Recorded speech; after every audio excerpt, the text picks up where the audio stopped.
All right, 6 o'clock. We'll go ahead and get started. Good evening. It's the Town of Rutland Select Board. It is Monday, February 8th, 6 p.m. on the dot. Hereby declare this meeting open. At this point in the meeting, I will entertain a motion to waive the reading of the remote meeting disclaimer. So moved. Second. All right, I have a motion in a second. Any discussion?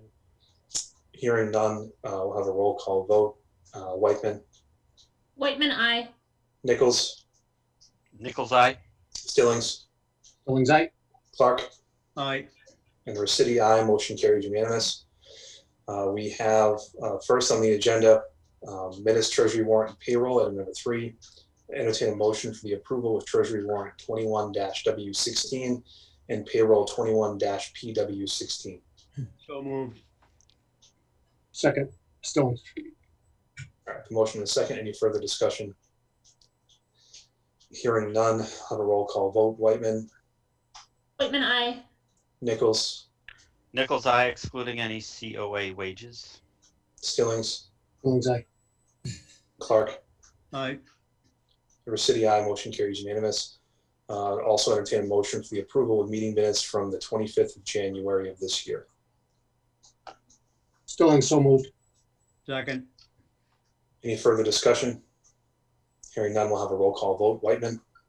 Whiteman, aye. Nichols. Nichols, aye. Stillings. Stillings, aye. Clark.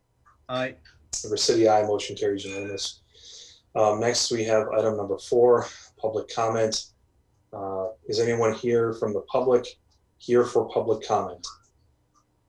I don't see any hands. If you are here for public comment or you come in after the fact, please use the hand raise tool in Zoom, and Peter will alert us, as sometimes we don't get to see who's waiting for public comment. So at this point, what I would like to do is we have a couple items on the agenda that I'd like to take out of order with the board's permission concerning department heads. I guess the first item would be, which should be the quicker item, I would imagine, would be item number 96 under new business, the discussion of election calendar. We just, I think, asked Anita to come in to provide an update on that. And the second item, which we'll take second, would be an overview of the town center study, which I know Leah and Dave, you've been involved in. So if that's amenable to the board, we'll take Anita under item 96 now for an update, and then move on to what item number is that here? Discussion. Did it make it onto the agenda? 96. Is Oh, sorry, 95. Yeah, 95. Okay, so no objection from the board being heard. Anita, why don't you go ahead? Good evening. As some of you know, we published a preliminary election calendar last week because nomination papers are going to be available starting tomorrow.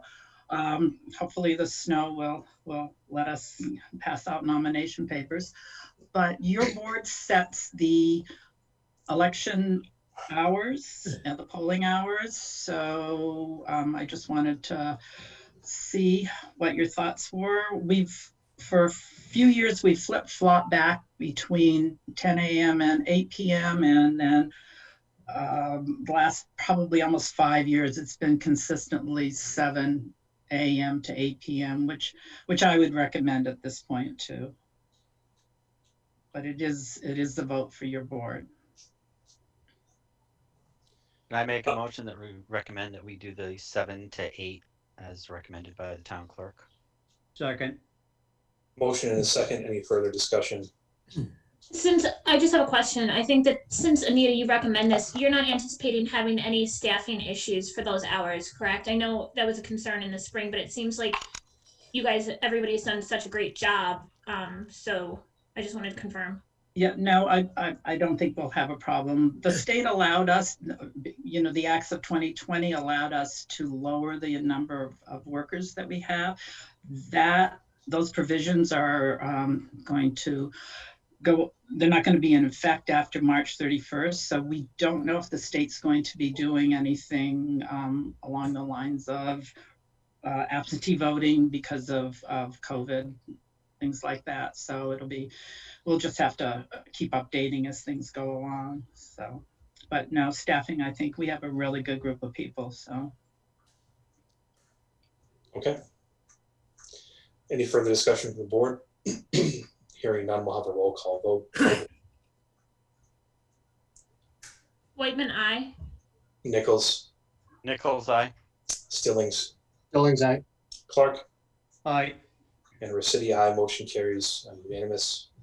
Is there anything else, Anita, that you have to brief the board about concerning the agenda? Basically, just at some point, the town meeting time and place, which I'm assuming it'll be Glenwood, would need to be added to the political calendar, but there's not a rush into doing that at this time, so. Okay. Just last question for you, Anita, before we let you go. I know that in this prior year in particular, candidates that had decided to run for office, which I would encourage anyone that's interested to do, as well as citizens, had expressed some concerns about collecting signatures in the COVID environment. Are you going to be handing out any information or providing any guidance to folks that may ask that question moving forward? Well, they do have to be wet signatures. That's the one thing that the Secretary's office has confirmed. One of the things that I think we'll do is, instead of just giving 42 signatures, the same number is required that's been since 2018 after the last governor's race. So it's 42 signatures.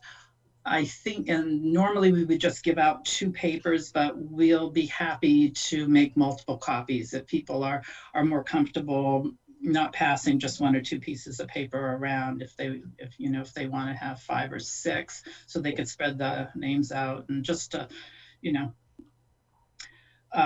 let people feel more secure about signing them and sharing them. Okay, sounds great. Are there any other questions from the board for Anita? Mr. Chairman, if I could just make a comment here. Go ahead, Ron. Just to be clear, later on, we're going to be discussing the Community Preservation Act. I just want to note something that's tied to this calendar, is that if you guys decide move forward as a Board of Selectmen and you approve it, it then has to go to town meeting for approval. And then the final step is it has to actually be put on a ballot for election. Note that the election is going to happen just a couple days after the annual town meeting, which means if you did decide to go with the Community Protection Act, you wouldn't be able to finalize that until the following election, just so people understand. Understood. Any further questions? Leah, go ahead. I have a question about that comment from Ron. I know in the past we've done that, we've included things that needed to pass at town meeting on the ballot, and then if it didn't pass at town meeting, it was a moot point on the ballot. Is that not an option for the CPA, or is, I know it's always confusing and tricky, so yeah. I was just curious. So as I was reading the Community Preservation Act, it said that, it has to be done, Anita would have to have at least 45 days to prepare for the ballot. So it doesn't, as you say, it won't get adopted until the town meeting then.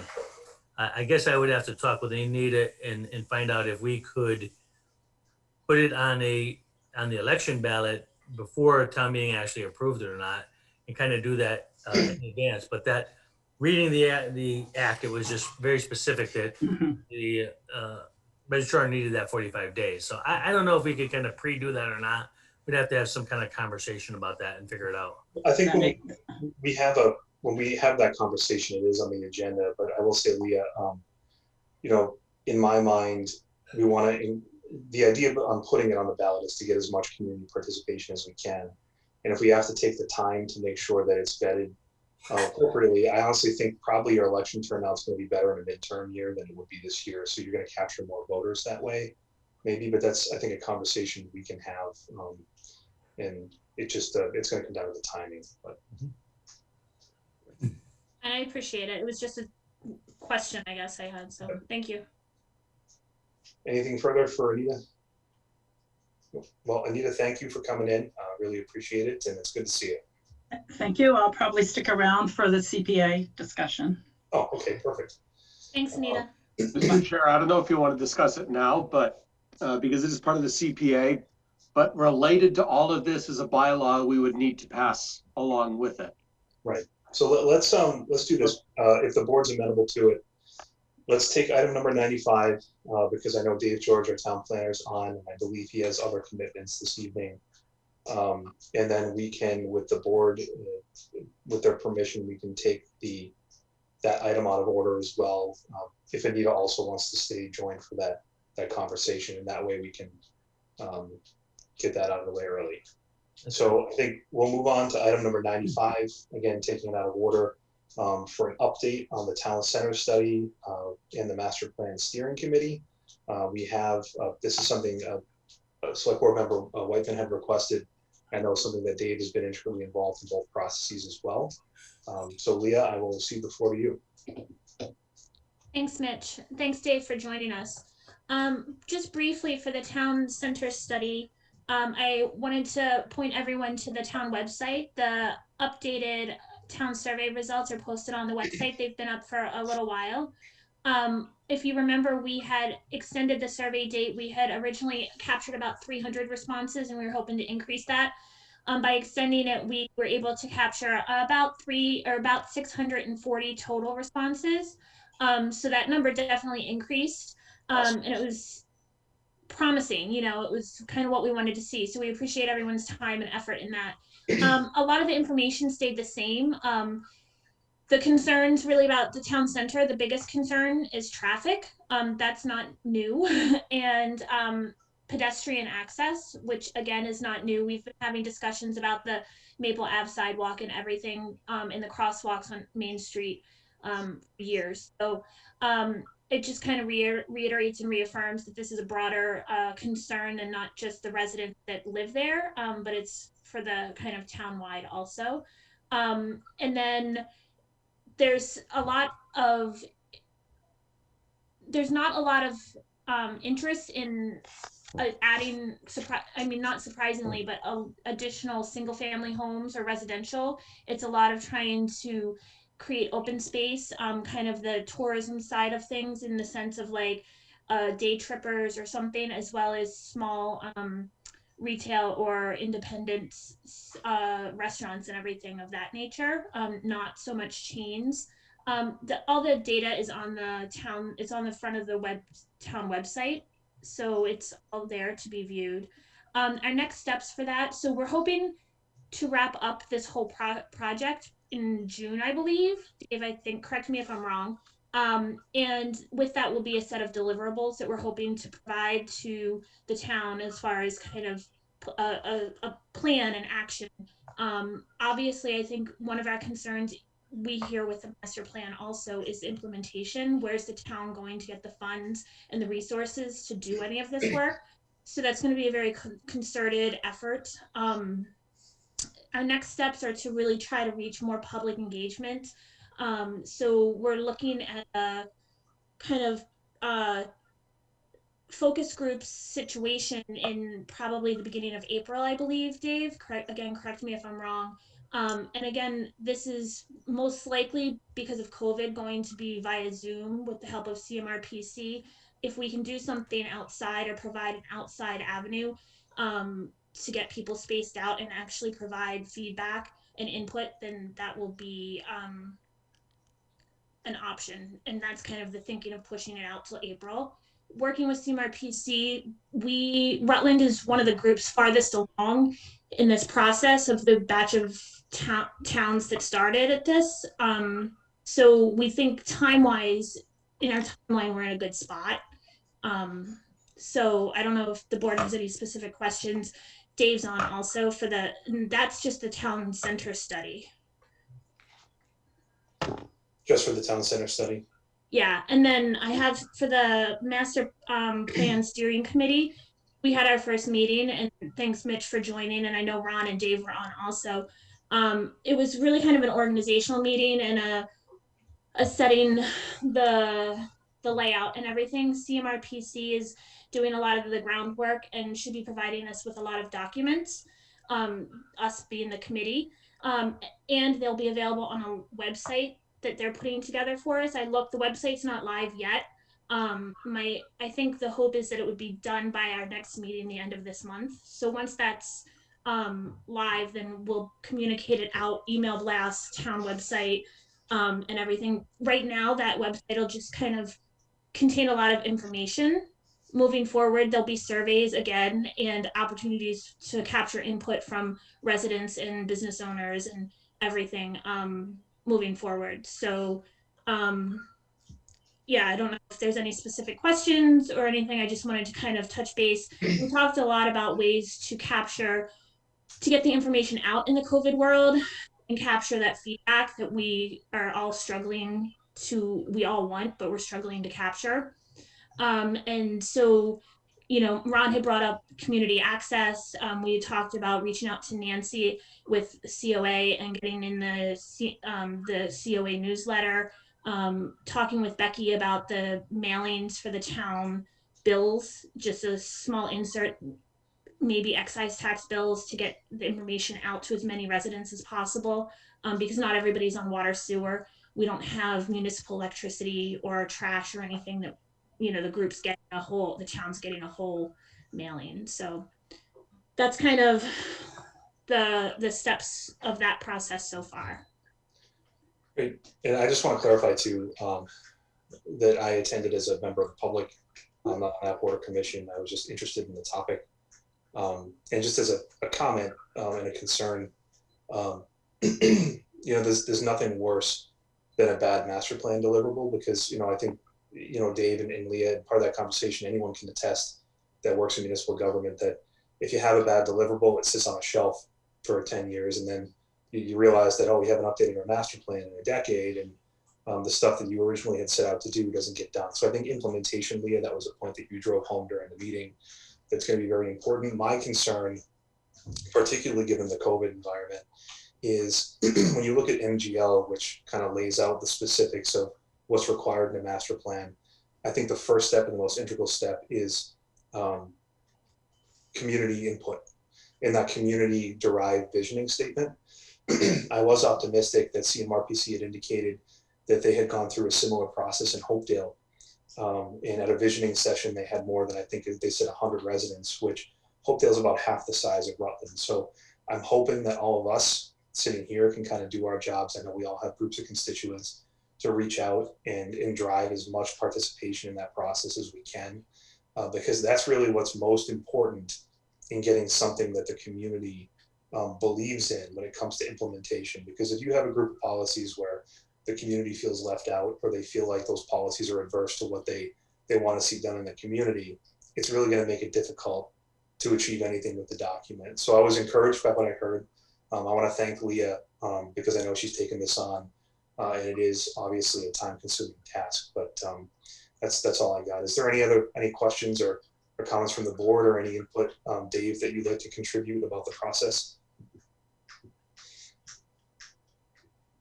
I think, as you just heard the update, I think that was a great update. I think that captures all the high points and the relevant aspects of both of these projects so far. We are aware that with the COVID, trying to reach people is going to be interesting, but the Regional Planning Commission does have experience with doing remote visioning conferences, including having breakout rooms. So the technology's there. I think we're starting to understand how to do it. If the COVID clears, and we can take some kind of a hybrid approach of some people in an auditorium or some enclosed space while some people are participating from outside, that's an option. If we can do it outside, so far we're not going to be ruling anything out. I think it's a relevant suggestion that we want to get the maximum input possible from the community, because ultimately it's going to be the community's master plan and the things that the community is going to want to do going forward. So it's very important that we provide that level of service to folks. So Leah, thank you for the updates. And I thank the board for its support generally. Thank you. Thank you, David. Anybody else on the board? No. Well, the document, hopefully, I think it's obviously with the turnover on the boards, it's going to outlive a lot of us. So again, I'm really hopeful that we come up with something that can stand up to, the next decade and a half of Rutland, growth, and I'm excited about it. So thank you, Dave. Thank you, Leah. Certainly appreciate the efforts. I know, Ron, that you were help steering that too, so we appreciate it. Yeah, thanks, Mitch. It's a really great group, and it seems like really interested in moving the town forward. And kind of working together to do that. Maybe not necessarily all in agreement in every aspect, but coming to consensus and really looking at what's best for the town now, but also, the 5, 10, 15, 20 years out. So how to keep us a sustainable town is, I think, really important. So I think it's a great, thanks everyone. All right. Thank you, Dave. I think you're dismissed. I don't think there's anything else on here. We appreciate you coming in. Okay, so I guess, is there anyone, I'll just check again because we got started right on time. If there's anyone here for public comment, we can take them now. Otherwise, we're going to skip around on the agenda to take the CPA, Community Preservation Act item out of order. Jeff, you had your hand up. I was just going to ask that we accommodate. I see we have the fire chief and the historical commission chair dialed in. If we can accommodate them. Okay, I'm not sure. Seth, are you on for the COVID response? Yes, that's correct. Okay, so why don't we do this? Ron, why don't we go back to our schedule, item number 7, town administrator update. And then after that, we can take the CPA discussion. That's good because we're going to have a little bit of discussion about the COVID thing and that anyway. So we might as well talk about it. Okay. So as of today, we have we have 70 active cases in town. We've had 521 since March. If you look at the state numbers, they are starting to come down all across the state, which is good news. The state had like 3,000 cases today, so that was a pretty significant number. But a lot of cases are also falling off. A lot of people that were quarantined are coming off now, so that's good. And it looks like now we're in a positive direction. As all of you know, the town hall, the annex, and DPW is now open to the public, and that's going very well. We've had no problems with that whatsoever. The library, I've talked to the library director about it, and we're going to wait a while before we reopen the library. One is because we have everybody going into the library to do the vaccinations there, and that's becoming a headquarters for that. I will say that it's concerning. I got to say that Seth and Rich and Scott and everybody's been phenomenal in terms of this vaccination process. But because we're doing so well, we're getting people all over the state that would like to come to Rutland for their vaccinations, and we just don't have the vaccines for that, and it's causing a little bit of anger. Somebody might have signed up by mistake from Boston or other communities, come here, even though we sent them cancellation notices. They come here and they get quite angry. So I had a police officer the other day go to the scene just to make sure. I don't want any of the workers there to have to argue with unruly people from out of town. But it is an issue. I just want you to know that there's a few people out there that are upset. And quite frankly, in a lot of ways, I don't blame them because people are scared. And that's really what this is. It's a fear, particularly of someone who's older who wants to get their vaccination. But I'm extremely, as I said in the past, I'm very happy with the work that's being done. I sent you an email today. We did bring on that part-time worker to help with all the clinics. We actually met and interviewed 2 candidates on Friday. At the end of that meeting, both candidates decided that they didn't want to, have such a wild schedule, and they both backed out. I had another candidate that gave me their resume that came in after we scheduled the interviews. Scott interviewed that candidate. I met her this morning. She's excellent, and she's coming on board. A lot of experience. I think she'll be an asset, and she'll do those kind of very flexible hours we're going to need over the next 4 or 5 months to get everybody vaccinated. So that was good news. Tonight, the school committee is meeting to develop or frankly, give us a budget number, give all the town's budget numbers to move forward our budget. The budget process is going well. I'm really waiting on just 2 numbers. I'm waiting on the school number from Wachusett, and we're waiting on a healthcare number, and then I'll be able to kind of finalize the budget and get it to the finance committee. I've been in regular contact with Ian, and he understands what's going on. He's comfortable with what we're doing. The school committee, the school superintendent has asked for a date to meet with both boards, joint boards, the finance committee and the board of selectmen, to review their budget. We were looking at February 24th, but as you guys know, we had that concept plan by Harbor Homes that night. I think there may be a few of you who would like to attend that, including me. So we're looking now at March 2nd and 4th, and I'm waiting for Ian to see if that's okay. Turns out, and I think Karen's on here, he may be out of state. He said the meeting go forward. He's going to talk to Karen about that and see about if we can have that joint meeting even if he's not in state. So I'm interested in that number. I'm going to talk a little bit about the Bay Path thing. Bay Path gave me their assessment for fiscal year 2022. And frankly, it was a lot higher than I expected. It's going to go up by about $102,000 just a Bay Path assessment. That's rather large, but the reality of that is that they have 11 new students going to Bay Path. And I suspect that that's because Bay Path is open more regular hours and some parents are making a decision that they want their kids kind of back in a full-time school and they're moving to Bay Path with that. But when you move 11 kids, that number goes up significantly. And $102,000 was more than I was hoping for. Let's put it that way. So we'll see how that works once we get the school number. And I think, normally you think, well, if 11 students move to Bay Path, that that went up by 102, the school might come down 102. But I'll be actually shocked if that ever occurred. I don't believe it will. In getting ready for this budget, I met with all four, one town manager and 3 town administrators of the various towns to talk to them and try to group together and kind of go forward to the round table with the same message. And I was very proud that every one of those managers, and Mitch was there, saw that same consistent conservative message that it's a tough budget year, please be conservative. Not all that comfortable that they really paid a lot of attention to what we said. And I know Mitch added to that conversation. So I made it a point of last week, a meeting with the 4 members of the school committee from Rutland and had a very nice, very positive discussion with them. I explained to them, the concerns I had with the budget and what a large budget increase, how that would impact the town and what it was. And they listened, but school committee members have difficult choices to make because they are there to improve education, but they're also there to be responsible budgeting. And that's sort of a tough mix. I'm not sure what they will do, but they at least go into the school committee meeting with knowledge of our budget situation. And frankly, there's nothing else I can do but give them that knowledge, and then the decision is up to them. This year, Bay Path is giving us back $15,274 in the 2021 budget year. So that's some good news. It's positive. And Bay Path is always trying to do that, give you back money at the end of the year. So that's a little bit of positive news for fiscal 2021.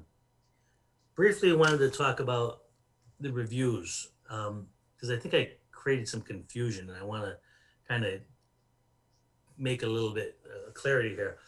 I was asked by the board to give sort of an example of a annual review that you guys could look at and you guys could adjust or do whatever you wanted to, but to kind of set up that basis. And I did so. At the same time, we were coming into the kind of the quarterly discussion we all agreed to when you guys hired me that we'd have a quarterly meeting just to see how I'm doing in a general discussion. And I provided you a list of things that kind of were accomplished or what I was working on the first quarter to give you some sense of what's going on. The annual review was never designed for the quarterly update. It wasn't to use that annual review and rate me on a quarterly basis. I thought that was going to be more of a kind of an informal discussion. Let me know what problems and stuff you have. That annual document doesn't work well for a quarterly review because there's a lot of things I haven't even started yet on that annual review document. So what I was looking for, and I'm hoping we can do in the next 3 quarters before we get the annual review, is to more have a give and take. You guys send me email via concerns and stuff you might have, but that annual review document just doesn't work for what we're trying to do. We're trying to just have kind of an open discussion.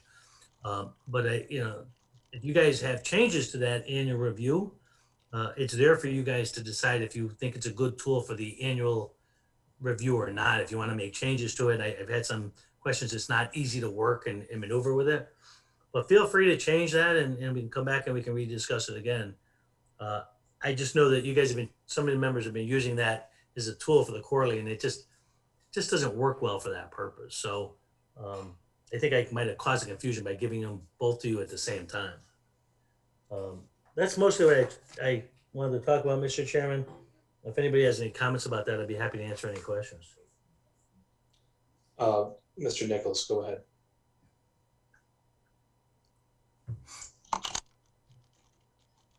Brendan, you're on mute. Sorry. I'm glad you clarified that, Ron, because I really wasn't fond of that evaluation form. I wasn't quite sure what the expectation was.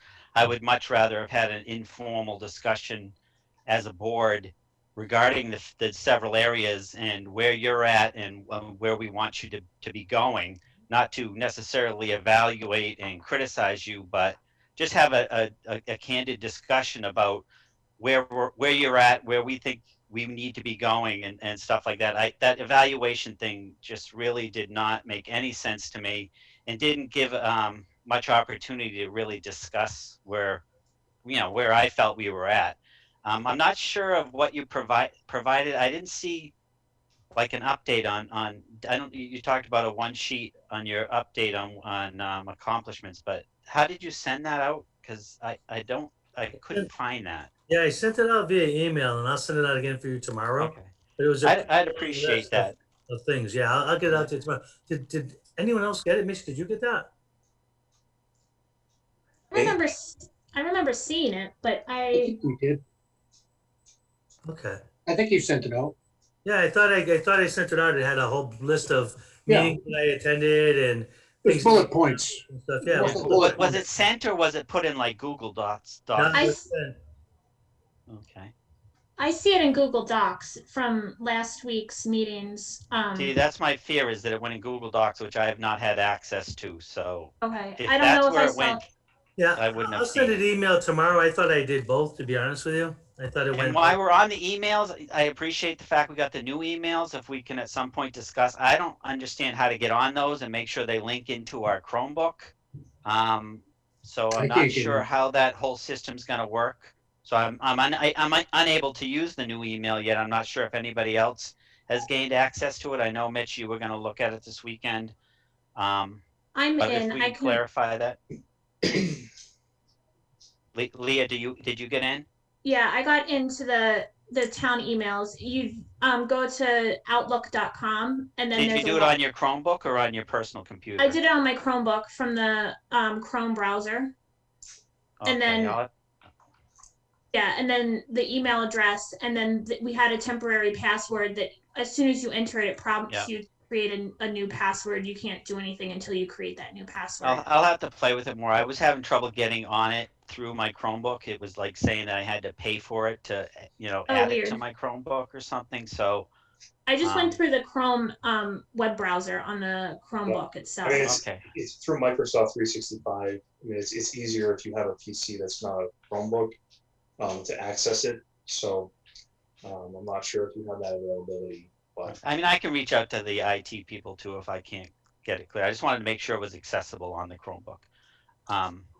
But no, I'm glad you brought that up, Ron, and I'd like to, like I said, rather have a conversation with the board discussing our expectations, not to criticize or whatever, but what our hopes are, rather than doing some kind of a numbered, because it talks about budget and everything else, which you did a draft we haven't even seen. So how do we even judge you on something like that? So I agree with you that it would be nice to at least just have a candid discussion. Would be better for me as far as I'm concerned. And I think that'd be better for all of us. And that was the intention when you hired me. That was our plan.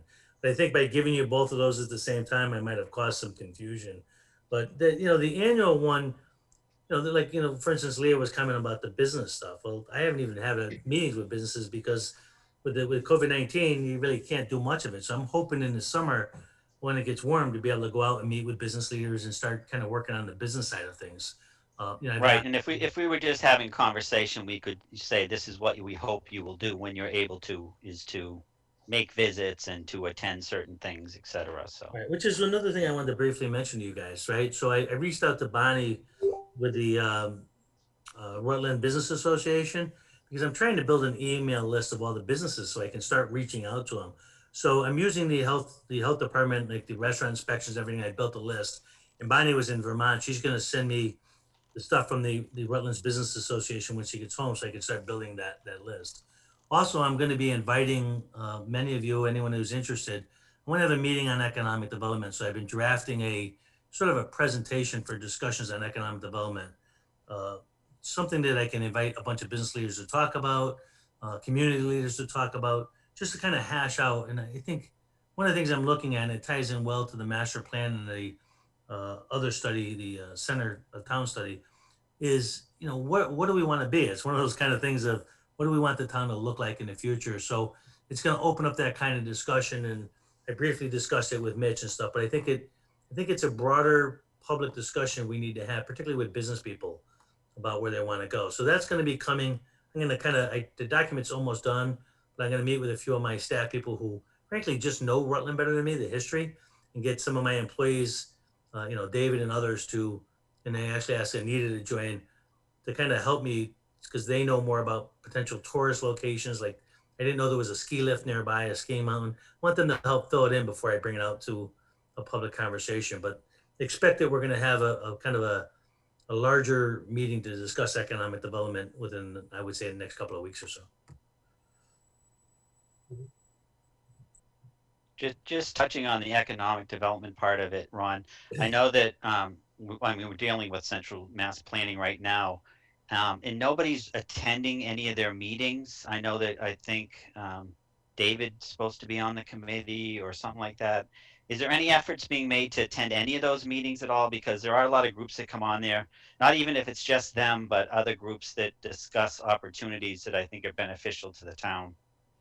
Yeah, I would be attending, although they haven't invited me to one. They usually have managers meetings that I attend. Okay. But I do attend them in a different capacity, so I'll make sure that I had actually given them your contact information, so I'll make sure that they reach out to you. I know Leah has a Lyndon, I have a question, I guess. If you're attending, I thought Dick Williams was trying to attend as many as possible. I know sometimes there's been conflicts with others. He has not attended in many like a long time. Is he supposed to be one of the representatives on it for Rutland? I thought it was Dick. Dick was the one from planning board, and then I thought the alternate that the select board assigned was Sean Moore, but I'm not 100% sure.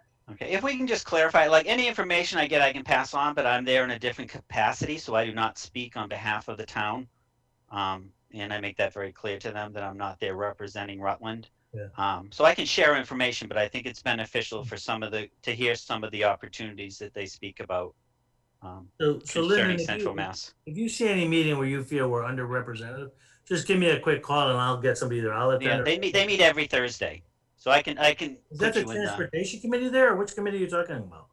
The Central Mass Planning Executive Committee and the regular meetings, but they meet weekly. Okay. So I'll look at that and see if I can make sure you're looped in, and I'm not saying that you need to go to every week, but I just haven't seen representation from the town in a very long time, so I was curious on that. So, thank you. On another note, Mr. Chairman, I apologize, but I need to bring up one other issue that's important.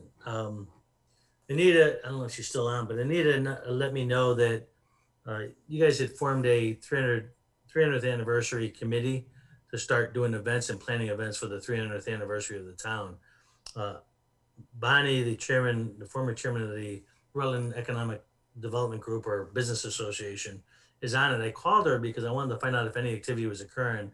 And Anita told me she didn't think anything was occurring. But in fact, they haven't even met yet. So there's like 5 members of that group, but I think we are going to have to gin up that group and make it a larger group. And somebody's going to have to take charge of getting that group to meet, because frankly, we should have a wonderful 300th anniversary celebration. And I think as right now, we're not where we need to be. So if you guys want to add some more members to that, I think it might be good, because literally 0 is happening right now.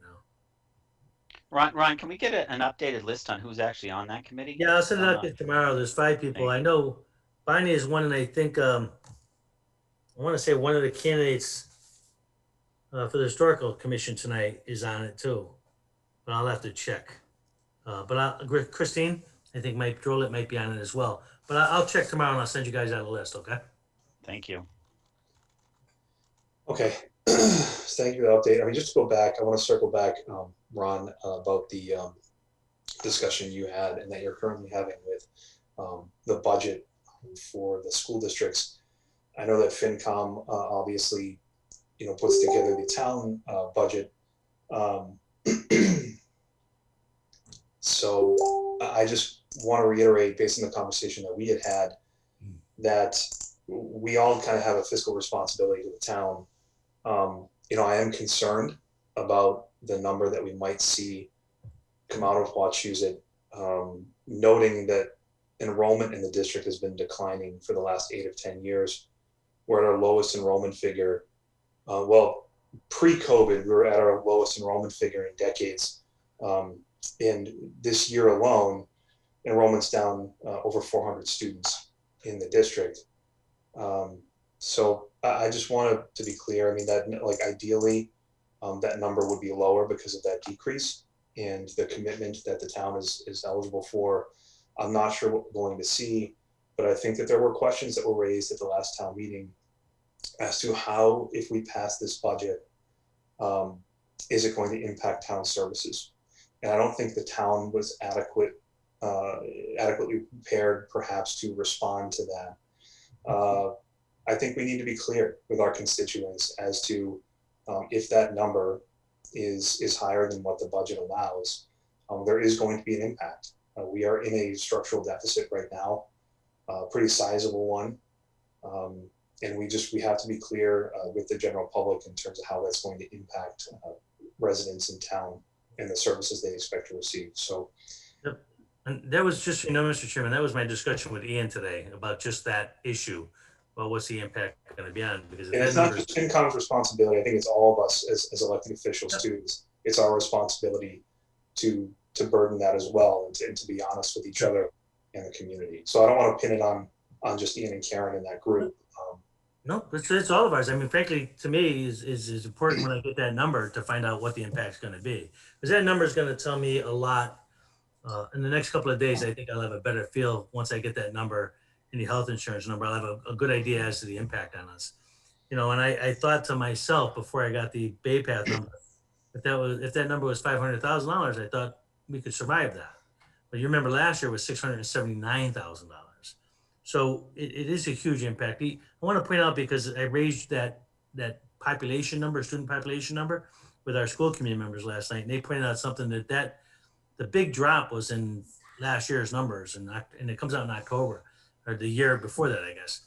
And they pointed out to me that was an October number that was already into the COVID situation, where a bunch of students, as you know, were leaving because of COVID and going to private schools, going to early day, daycare places, all different kinds of places, and that they think that number will come back significantly once the COVID thing's over.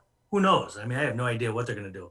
But if you look at the population numbers, the big drop off in numbers for Rutland was just, I want to say the 2020 numbers, the October 2020 numbers, which is as the COVID already started for a few months and the numbers all kind of went down. So we have to look at that student number to see if, how that really impacts it. I don't think it's just a drop in students because the population shrinking. I think it was a drop because of the COVID issue. Well, obviously 2020 enrollment dropped significantly because of COVID issue. Yeah. We were already on a decade worth of decline in the enrollment numbers. Mm-hmm. So, I know that DESE is publishing new information every day about available resources concerning assessments, federal monies that might be available, things like that. So we just got to keep an eye on it. But I just wanted to bring that up because, the conversation, I think, at the round table was pretty robust coming from the other communities, that they're all sharing the same concerns we have. I mean, municipal revenues are down. It's tough to budget in this environment. And, in Rutland in particular, our departments, our public safety, are already running kind of on shoestring levels. And we just want to make sure that we're making the right budgetary decisions moving forward, and particularly how it's going to impact our services and our employees. Leah, go ahead. Thank you. If I may, I just wanted to point out that I was impressed with the Bay Path budget, that they are not requesting anything above the minimum local contribution. So I think that that's pretty standard for them, but they were very clear that increase that we're seeing on their end, I am extrapolating that it's mostly almost solely due to the increase in student population if they're not asking for anything above the minimum state requirement. And as we know, the Wachusett numbers are just so tricky because even though Rutland's population decreases, it's still a proportion in relation to the other towns. So if the other towns see significant decreases. Yes, I was going to say, but if Rutland does not have as significant of a decrease as other towns or more or whatever, there's a lot of moving pieces. I think, I mean, I watched the budget roundtable that you and Ron were on, Mitch, and you guys did a great job. So I appreciate the time and effort you put into that. And I thought that it was good to hear all 5 towns coming from the same point. But thank you. Absolutely. So we'll have this conversation again, I'm sure, as these numbers come out. And I know that I look forward to robust joint meetings with FinCom and talking through this issue with the really smart people they have there as well. And I'm hopeful that we can come to something that works for the community. But I just want to voice that. If I may, I just want to thank Ron for reaching out to our school committee members also. I think that that's been a link that sometimes we miss as a town. And so I think having that conversation with our school committee members before heading into the budget meeting tonight is helpful. At least they understand where the town side of finances are, and they need, their advocacy is for the school committee, the school side, but also being mindful of where we are as a town. So I appreciate that. Thank you. Any other questions about Ron's update? Nope, hearing none. We will move on. Real quick, I guess following or going back to being out of order, to kind of get some of these folks that are in this meeting out of the way. If the board's amenable, we can take real quick the Historical Commission interest, item number 89, and then we'll move on to the discussion with Peter regarding the Community Preservation Act.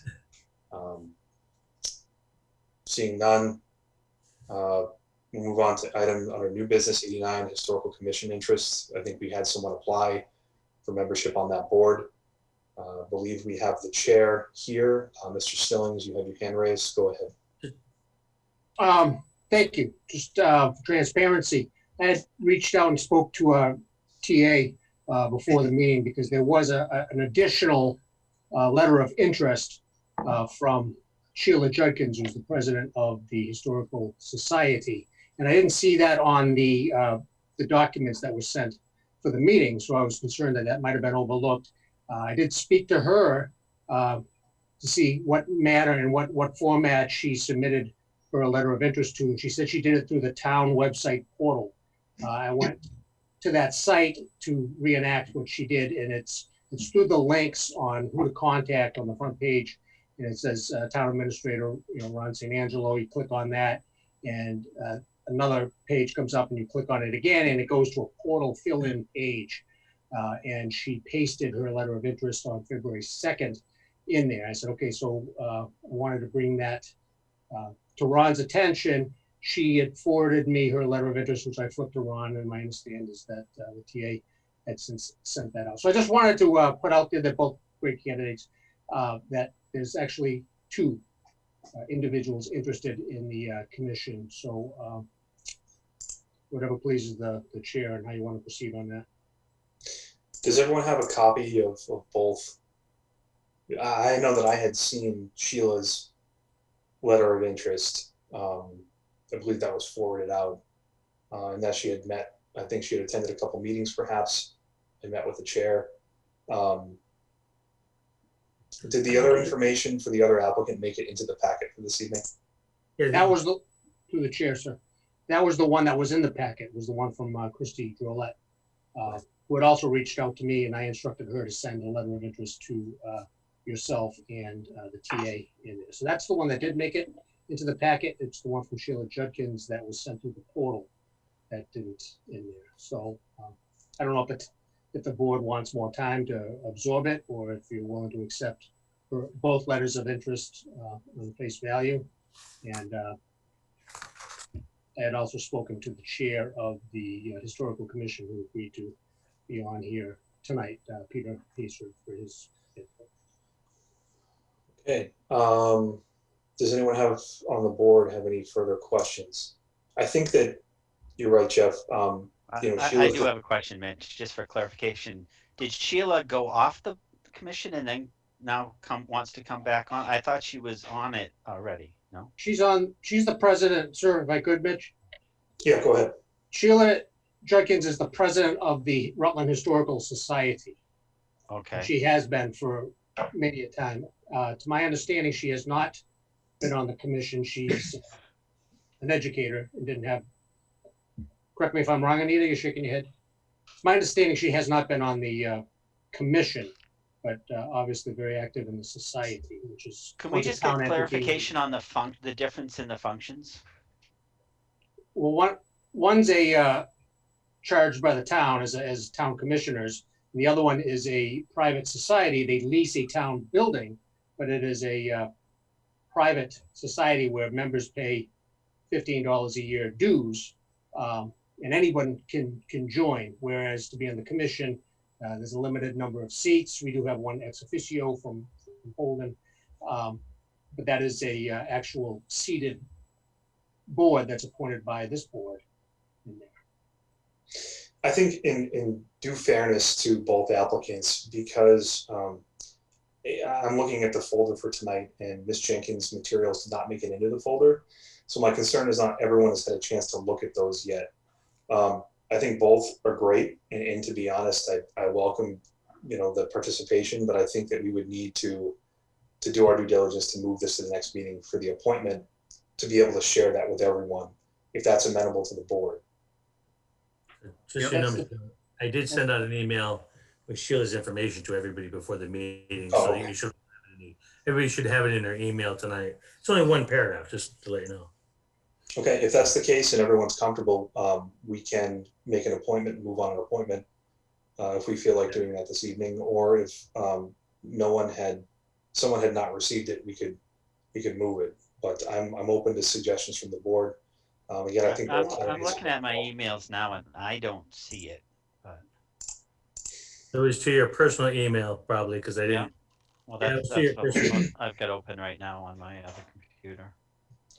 All right, let's I'm gonna make we're gonna hold this then for the next meeting until everyone has a chance to review. Jeff, go ahead. The other thing, just to keep consistent with the protocol, that we usually ask for input from the chair of individual boards on what their recommendation is, and I think we should allow proper time for that to be added to the document. Absolutely. I see, Peter, you're the chair, correct? Yes, that's correct.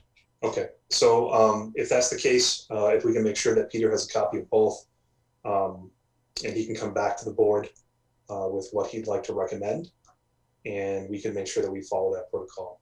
Leah. How many openings are on the commission, available openings are on the commission currently? I believe there's one, and it was from Mason's resignation. Okay, thank you. Which we just accepted at the last meeting. Correct. Okay. And we have one ex officio. So I was when we go to discussion, if I could, Mitch, for both applicants, we have two people who are interested in a volunteer board. See if maybe a non-voting presence would be an option to absorb both of them. Okay, I think, again, due deference to the rest of the board members, we should probably hold this until next meeting, and then we can make an appointment once we have a recommendation from Peter. I don't believe, Ron, we need a motion to do that. We can just hold it, and we'll be all set. All right, thank you for coming in. Peter, appreciate you coming in. Jeff, thank you for the update. Here, don't go away. You gonna stay on, Peter? I just want to tell the board one thing, and well, I'll tell them now. Well, if it's okay, Mr. Chairman. I'm not looking for discussion on it tonight, but I did mention this to you, and I want the board just to be aware of it. We want to apply for money through the State Historical Commission for repairs to the roof of the Woods building. And in order to do that, there's a requirement that it is listed on the historical website, and it is, so that's good. But the second requirement is, and I don't want to discuss this, I'll bring it to a future board meeting, but that you have a permanent restriction on that property. We want to apply, a requirement is that we have to have a permanent restriction on the property that it could never be used for anything else but for historical reasons. So again, I'm not looking to debate that tonight, but I want you to know that I'm going to bring that probably 2 weeks from now. Me and Peter have talked a lot about that. So for 2 weeks from now, we're going to have a discussion about that. Because we can't, if you guys aren't willing to make it a permanent restriction, we can't apply for any more grant money for that roof issue. So just to let you know. Thank you. Okay, thank you, Peter. And we'll hold that until the next meeting. Okay, jumping around again, because I know that we promised a discussion with Anita and Peter. Crane regarding the Community Preservation Act. So if it's amenable to the board, we're going to hop to item number 91, which is the discussion for Community Preservation Act. This is something that, if you recall, Peter brought before us at our last meeting. I know that he's also worked with the other boards in updating them on this.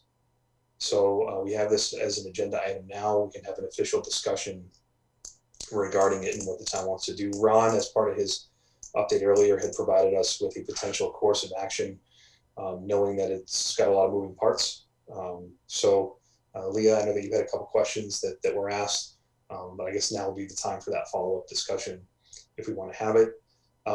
Peter, did you want to brief the board regarding anything additional on this topic before we get going?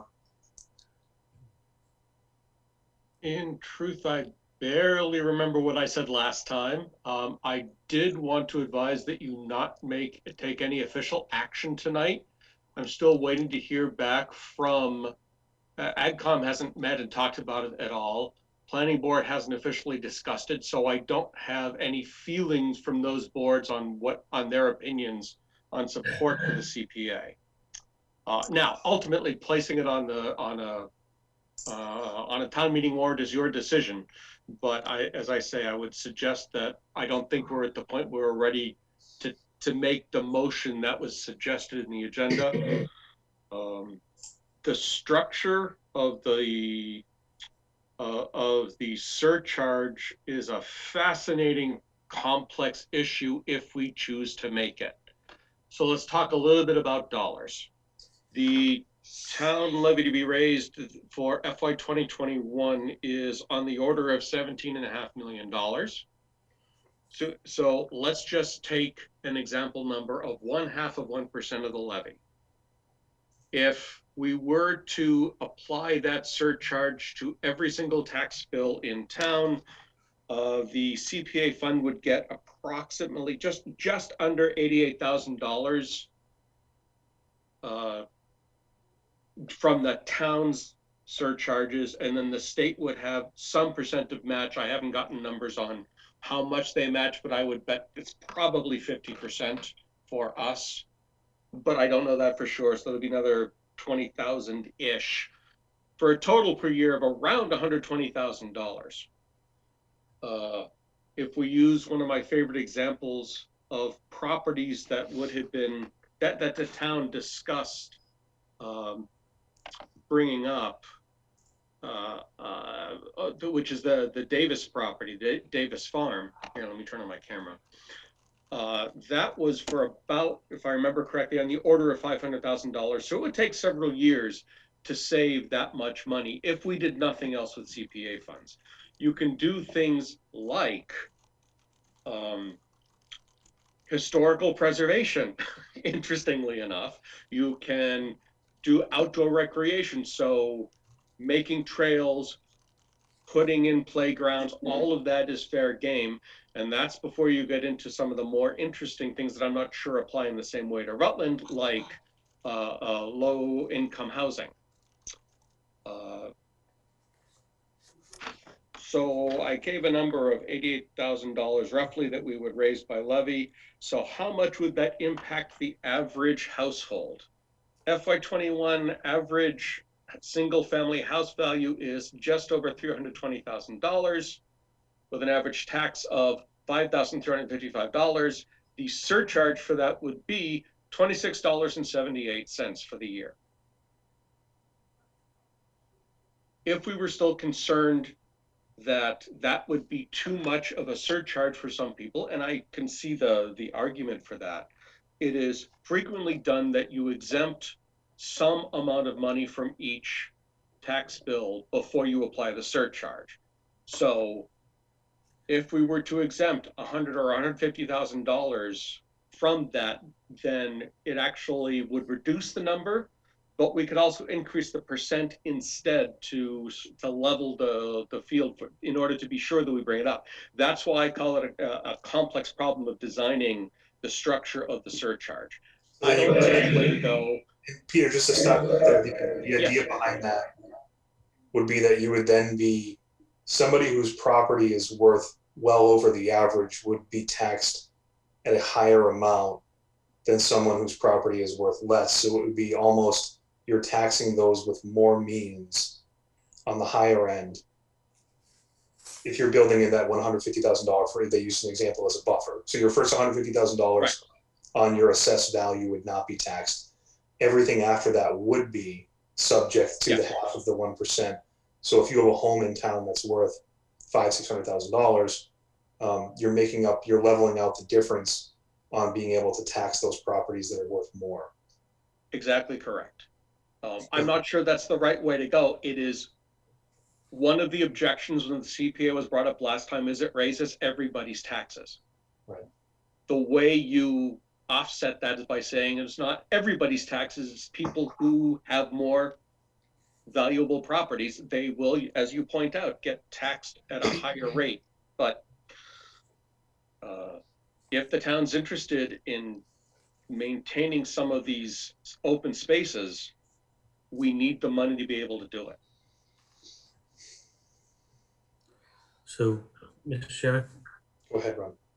there's just a couple of comments, just so people understand the process a little bit here. So the taxation could be, the surcharge could be anywhere from 0 to 3%. The board would make that decision. And then it has to go through a significant amount of process. It has to go to town meeting. Town meeting has to approve it. And as I said earlier, then it has to go to election. During that process, as it goes to town meeting, you would develop a bylaw for creating a commission to actually set up and decide who's going to oversee this money and how it's, the general context of how it's going to be spent and stuff. So the process is a pretty thorough process so that the whole public would have input into this. As I said, I think I said it to you, Mr. Chairman, in the conversation, is that I really do think you should start off with a low percentage, let people get used to it, see if they're comfortable, see if they like the benefits of it. I've seen this used to fix ball fields and playgrounds and all kinds of things in a real positive way. And the act helps in areas where it really benefits the public at large, open space and ball fields and historical nature, things that sometimes it's very hard to get town budgets for, but a lot of really positive things. And I will say, if this goes further, I'd be happy to ask who the woman who's the chairman of the Board of Selectmen used to be the chairman of their board, the CPA board, I think CPA is right initial, in Hanson, and they've used it tremendously. So if you're interested in that, you want to set aside time, I'd be happy to bring her in where she could give you a real kind of history of how it's used and how it's benefited their community. So again, I want to offer that. I think I offered at the last meeting, but I agreed it's not the right time to do this yet, but I think it is important to keep discussing this so that we can time this appropriately for both town meeting and again, it's going to have to be probably the election after, but at least get people to understand what's going on because this is a real learning experience for all of us to make sure everybody understands it, to get buy-in for the public for this act. But overall, I think it's a good thing. Leah. Thanks, Mitch. I just wanted to say it ties in a lot with what we see coming out of the survey data from the town center survey.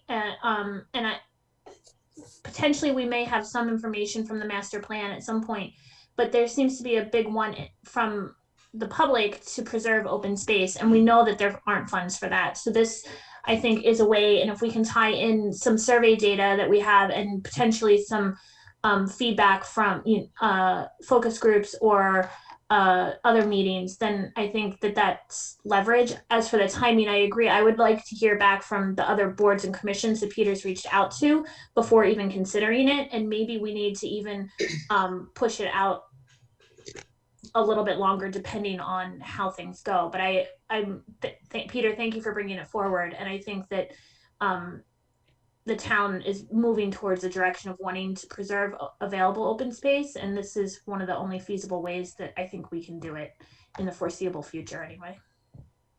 In addition to the master plan, every edition of the town's open space and recreation plan has to have public input. And every time they do it, every single edition of the open space and recreation committee, the very highest priority issue that comes back from the public is maintain the rural character of Rutland.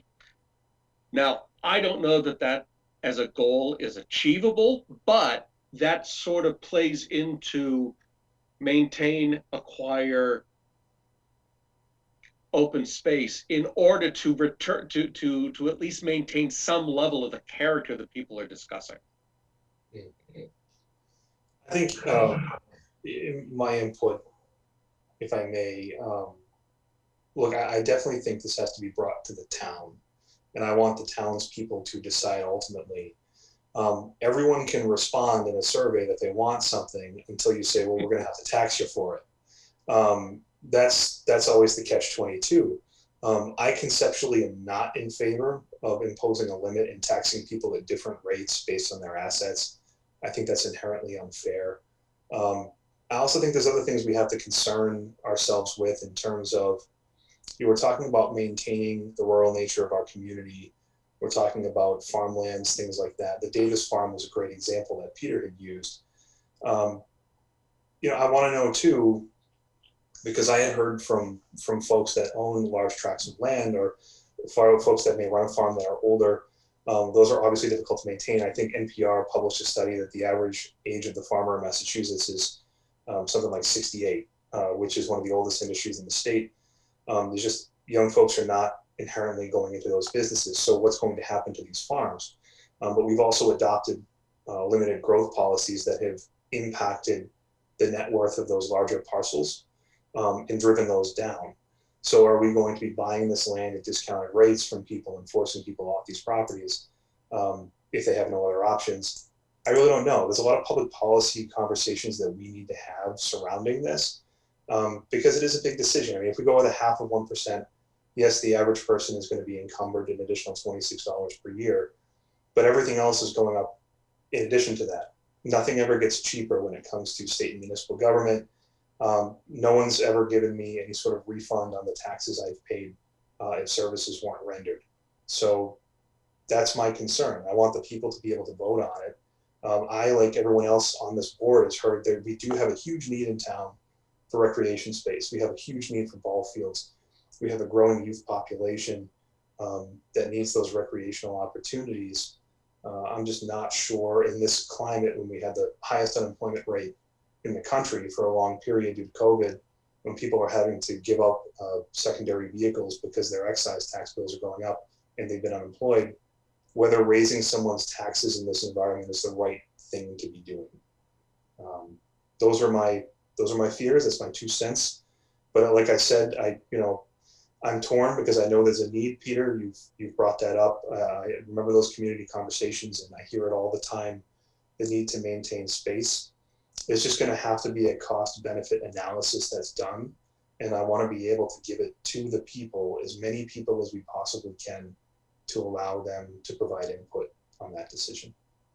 And Jeff, I see your hand up. Thanks, Mitch. Just echoing what you said. We're not going to be raising anyone's taxes. It's going to be up to the populace at the town meeting, for sure, for any of that. So yeah, I definitely concur with putting it before the people to decide that. Also, I thought the last figure we had on the number of houses we had were in like the 2,000 range. Is that correct, Peter? Mr. Green? We've got around 3,000 households. 3,000 houses. Parcels, yeah. Okay. Yes, I actually have that number. I'm just trying to find it right now. Oh, there it is. 2,726 single-family homes right now. Okay, it just seemed a little bit low at $26 a year times that. So I just want to make sure that at least, we're transparent and honest with what we would be asking in there per average household. And just 26 seemed like a deal to me. But let's have that conversation, but let it be a town meeting. So, thank you. Anybody else? Oh, all right. I guess then Peter and Ron, just keep us apprised as to how those conversations and the input with the other boards go.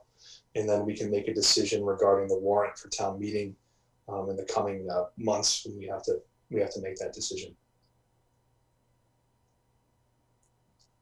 Great, thank you. Thank you so much. Okay, We're going to go back now to our regular order of business. And that puts us under item number 8, old business. We have a brief discussion, number 83, on the Ralph Anderson Square ceremony. So just as a brief overview, the board had voted in favor of this. There was some confusion over whether or not the town had adopted a policy for naming or dedication of public lands, whether that would need to go to town meeting for a vote. And whether we should bring it to town meeting, I think is probably going to end up being the crux of the discussion. So Ron, did I misspeak there, or is that pretty much where we're at? No, yeah, it's pretty much where we are. We spent a lot of time, and I want to thank Anita and both Aaron, who went back and tried to research. I happened to be looking at the policy book and looking at updating policies and stuff, and I happened to notice this policy in my book that said it had to go to town meeting, and I was like a little bit shocked because we had already acted, you know. So I brought it to everyone's attention because I wanted to make sure we followed it. But as I said, Anita did a ton of work trying to find it on some past town meeting agenda. Aaron, we found nothing. So there's nothing that we can find document that says anything about it other than this policy that was, I think, poorly written with Orleans. It looks like they stole it from Orleans. But I don't know if it ever actually got voted in. If it found its way into my policy book, they assumed it was a policy, right? So I don't know. I think it's really up to the board how they want to move forward. Jeff, I saw your hand up. Thank you. I appreciate the research into this. When you say policy, I assume we're talking about the Rutland Town bylaw. And I did some research into that, and I did take a look to see if there's anything close that resembled any type of protocol or bylaw, specific law to a naming of an entity. And I'm glad we're having the conversation now because it might be important going down the road. The closest thing I saw were a couple, if I could, Mr. Chair, indulge a couple of sections of bylaw. I think we're not talking about the bylaw. Okay. Ron, is that correct? Yeah, the issue here is there's two different things. There are bylaws that Jeff is referring to, but there's also policies that were adopted either by, town administrator or the board of selectmen. So there's a whole series of policies. So like eventually we're going to talk about sexual harassment. Those are policies, not bylaws. So it was in the policy book. So I don't know, I can't tell you because it's not dated, it doesn't say anything. But in order to get in a policy book, someone had to do it. The town administrator or selectman, somebody had to do it. Yeah, Orleans. Not a bylaw. Town of Orleans. I'm sorry, Jeff, I didn't hear you. But I mean, that was a document from the town of Orleans in Cape Cod. So it was obviously a draft form at best, which I liked. It didn't sound bad. It sounded like a reasonable, I would just, I don't know, I guess I would argue that I think it should belong in a town bylaw if there's anything that dictates on how the naming of something should be. I like it. I like the idea of that. And I think that might be something that we could put on as an agenda item for an upcoming town meeting, or with Mr. Crane as he's writing up the revisions to the bylaw in there. I think that's good. And again, just going through the ones that we do have existing, there's nothing in there that dictates other than the fact that the selectmen have general direction and management of property and affairs in the town, not otherwise provided by law of these bylaws. So yeah, that's it for now. I think, look, we're all in favor of it. I mean, we voted for it. I think it's best practice. I mean, I believe that the Harry Johnson building dedication up at the Inspectional Services office went to town meeting. I just think that for naming town bodies or land as a general purpose of informing the public, we should probably bring it to the town. I know that, I've seen over the last month or so, certain ceremonies and awards, we've had family members contact the town and complain that they weren't informed that their loved ones were being awarded things, or there was a ceremony that we're not involved with or communicated to. So I think it's just one of those things where we have to be better communicating with the public something like this. And it's probably beneficial because, look, I think that it's going to pass almost unanimously at a town meeting, but it's probably beneficial to do it at town meeting to just get the word out and make it more accessible to the public. That would be my 2 cents on that. Jeff, go ahead. Lastly, I think it's great, and I think it would be something that would make something positive for the town meeting. I did look at the existing bylaw that we have, and it said that a committee is to be named for holding public hearings to list all streets in town, etc. That there's something existing in our bylaw that says that there should be a committee formed relating to the names of this one talks about streets in there. Mr. Chair, if I may. Peter, go ahead. Yeah, that was to ensure that all streets had names. That's a very old bylaw now. It's more of a procedural bylaw, Peter, right? That's correct. In fact, yes, to ensure that every street had a name and that every street's name was codified by the town clerk. That was really the purpose of that. And that moving forward, there is no more committee because it's done through the planning board. Right. There's a process stated that it begins with the planning board with some sort of a ratification or approval by the select board. So, okay. That's all I'm seeing. There is a section on historic and cultural signs saying that it's exempt of permit. So what's your pleasure, sir, on April 3rd? Well, look, I mean, in reality, I think we have to start setting precedent for some of these things. And we should probably, for the sake of inclusion, bring this to the town, and knowing full well that the Board of Selectmen supports it. April 3rd, regardless, and we've talked about this at our last meeting, is going to be tough because of COVID, regardless. So it could be worth moving this once everyone's vaccinated to the end of the summer, particularly given probably the fact that there are a lot of family members that would want to attend that are probably older. So it's more of a matter of just making sure we do it the right way. Does anyone else on the board have any preference? I mean, I personally would think that we would bring it to town meeting for the sake of showing support and getting that interest out there for an event and having it announced at town meeting. Simply because, again, it is town land and town property. A couple of these, I know we haven't set good precedent in terms of being consistent. And I want to make sure, like the Harry Johnson, there was some issue there with whether it went to the select board or town meeting. We should get clarification on that. Okay, something saying that. But we've done these things before, and we just got to make sure that we're being consistent with that process. Jeff, go ahead. So the Harry Johnson was a citizen petition. That was a private citizen petition by Mr. Cornicchioli, Sure. which I signed. So that's what put that on the warrant. So the rest would be protocol that we're setting from this point forward. I'm in favor of just getting it done. It doesn't have to be a grandiose town event, but I would like to see closure on it, quite honestly, because I'm not going to be here in the summertime when you push it back there. My term expires in May.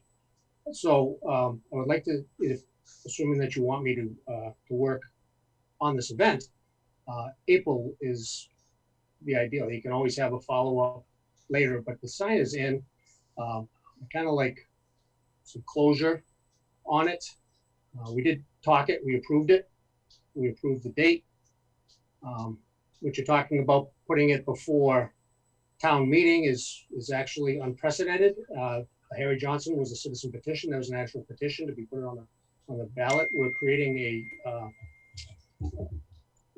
a policy that is unprecedented in there. So I would like to proceed as we voted on at the last meeting to bring this to closure, quite honestly and respectfully.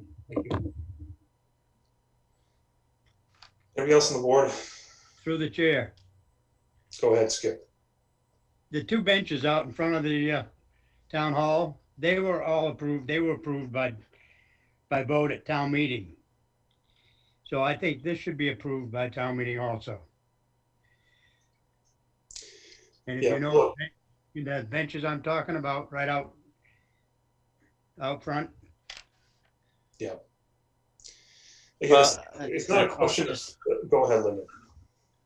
Well, I was going to say there's a bench in front of the Glenwood School that was not acknowledged or approved by the town or anything. I mean, that is still town property, and that never went through the town. My concern is that we've already made the family aware that we've done this, and I think we're gonna really have egg on our face if we're saying, oh, no, we gotta wait and hold off. I think we need to adopt a bylaw similar to this, but I don't think it's necessarily fair to go back and change something we've already publicly basically announced that we approved. That's a concern I have. Well, the concern that I have is that it was publicly announced before the board even got a hold of it as a board.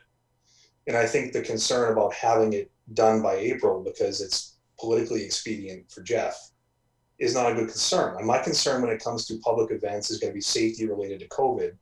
If you have an older crowd there, and just cramming it in for closure prior to April before someone's term expiring is not a valid reason to do that. I mean, we're naming a city square or a street, and we've had complaints coming in about awards and ceremonies and things we've done where family was not notified. We haven't communicated that efficiently and properly, and the board's been cut out of it. That really, to me, is where we're being inconsistent, and I just don't want to see any more of those complaints. So I know that we don't have a codified policy in place.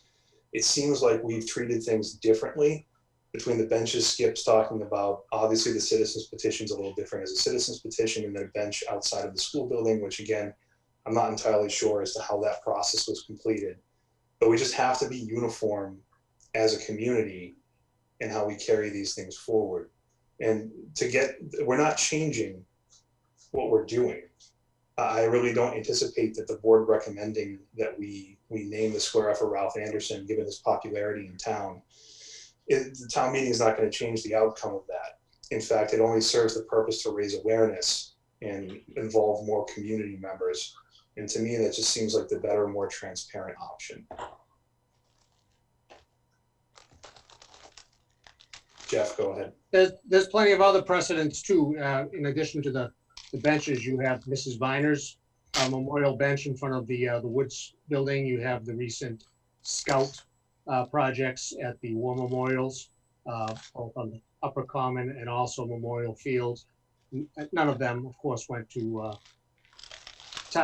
town meeting in there. You know, we followed the rules. We're following the rules that are there. If you want to change the rules, let's legally change the rules to a bylaw in there.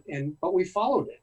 The bylaw, there is no town bylaw that says that we are to do it this way. It says that the select board has the authority to manage the actions of the town. We voted on it, and then we voted at the last meeting to have this on April 3rd.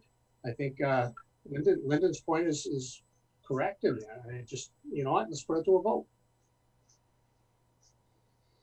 Yeah, and I'll just add in, like the gardens at the community center were dedicated to past residents as well, and that was never a town officiated event. So like I said, I know Mitch may have said it was announced previous, but the board voted formally in a public meeting to accept this, and that's what I mean. We accepted it as a board publicly, and that's what I'm referring to. And then the family became aware of that after the fact. So I have a concern about saying that we're holding off and it's got to go to town meeting as if we're second guessing it, which is not at all what we're discussing, but it's still, it's embarrassing as far as I'm concerned. We're creating an issue where an issue is not there. My position is to move forward. All right, anything else further from the board? It's Leah. I just wanted to say I follow Lyndon's thinking as far as it feels like it would be disingenuous to have it already have gone to the family and then come back and say, actually, we decided that we want to do this. I am fully in full agreement of the policy thinking forward, like it could, if we didn't take something to town meeting and create a policy going forward, we could name anything and everything, what we wanted. And so I think that we do need to be mindful that this is a concern that we need to be aware of going forward, but it feels very disingenuous to go backwards for something that we've already, as a board, agreed to.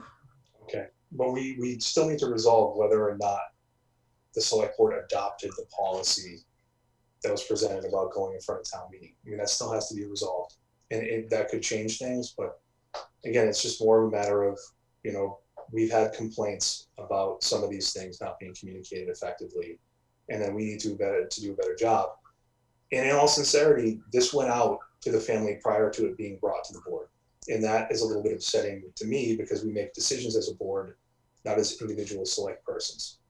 Talk about a Facebook post, Mr. Chair. I mean, it said pending the decision of the board, pending the final approval of the board and COVID requirements. So The post didn't say pending approval of the board, and you posted it from the town of Rutland, which, sir, you are not making decisions for the town of Rutland.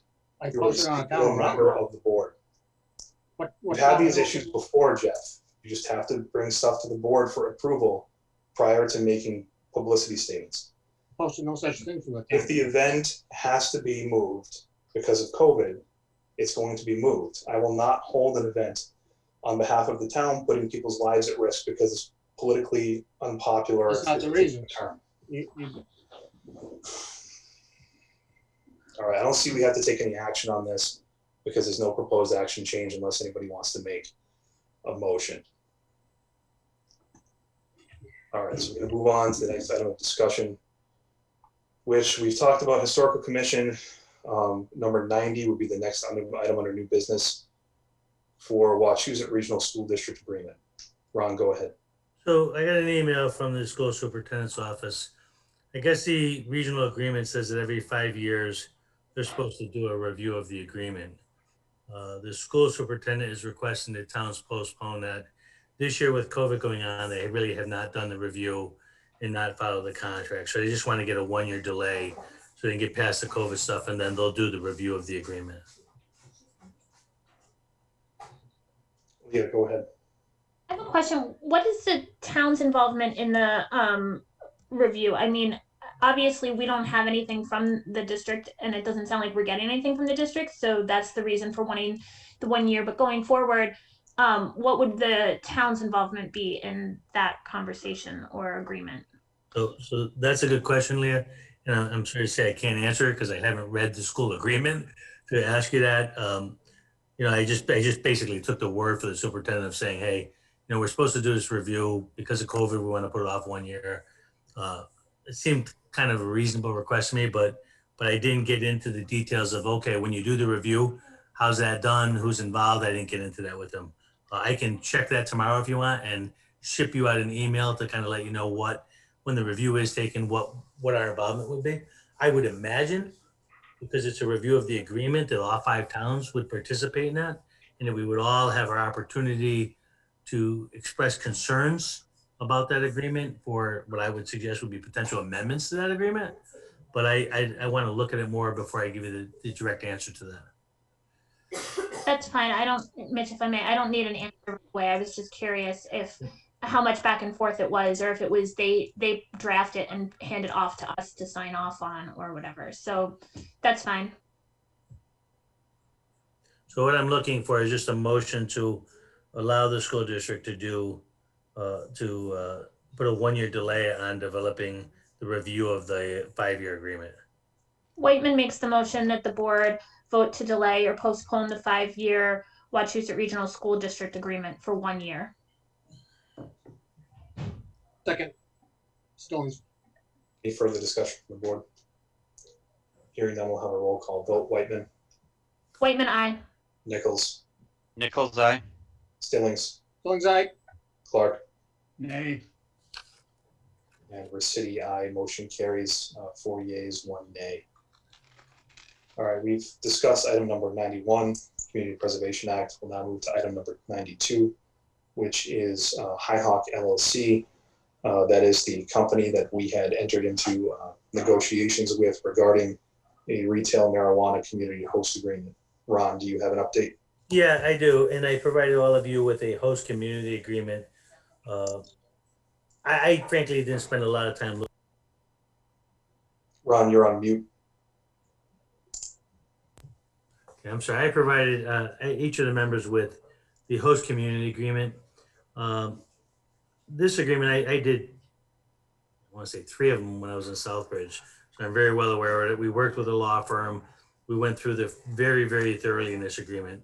They actually started off as a model statewide agreement for host communities. It was actually kind of recommended by the CCC.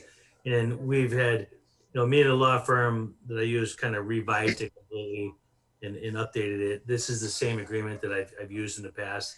I think it's very well written. I amended, I adapted it to this particular agreement. And Chris Higgins, the proprietor of this company, is on as well. And this agreement is written very much to the response we got for the request for information from the board. So you'll see some real positive things. The basis of these host agreements is that you're allowed to get 3% of gross revenue for what they call an impact fee. In other words, it might have impact on your roads, police department services you provide. You're allowed to charge up to 3%. That's the maximum. You're also allowed to, or what happens in this agreement is you get 3% of gross revenue. The state collects the money through a taxation process, and then the town will get that back. So effectively, the town will end up with 6% of the gross revenue. Chris and his company were kind enough to offer some things in other towns. Other communities do it as well that are beneficial in their way of kind of help sell this whole concept to towns. And you'll see that they did a couple of things that I think are really positive. They'll annually contribute to the Rutland Police a sum of $5,000 within 60 days at the end of the 12-month period. So it's just a contribution, knowing that the police department will be involved in this business. They'll have to be involved in security issues and everything else. So I think it's something they're not required to do under the state law, but a lot of communities, a lot of retail establishments are doing to help kind of sell it. Also, they're going to give an additional $10,000 for the general fund. So an additional $10,000 on top of the 6% to the general fund. I think those are both really good positives. But the other thing that this company did that I thought was really positive, and whatever they offered, I put in the host agreement to make sure that, in fact, we got what they offered. So they also made some commitments to the community in terms of local hiring preferences for employees, for Rutland veterans, for town residents to be able to have preference for hiring. They want to work with promotion of local businesses and give discounts to people. But I was really pleased that Chris and his company kind of went out of their way to make sure that they were going to be involved in the community. Actually, last weekend I had my first opportunity to actually go in one of these facilities. I wanted to see it, and I went in the Charlton one. And it's weird because it's like going into an ice cream store. I mean, it looks like an ice cream counter, and they have all these names of different things you buy, and it literally, you would think you were in an ice cream candy store. They have boxes of chewables and all different things. It's not at all. I envision marijuana plants and things. There's none of that. It's literally, they have all these fancy names and stuff.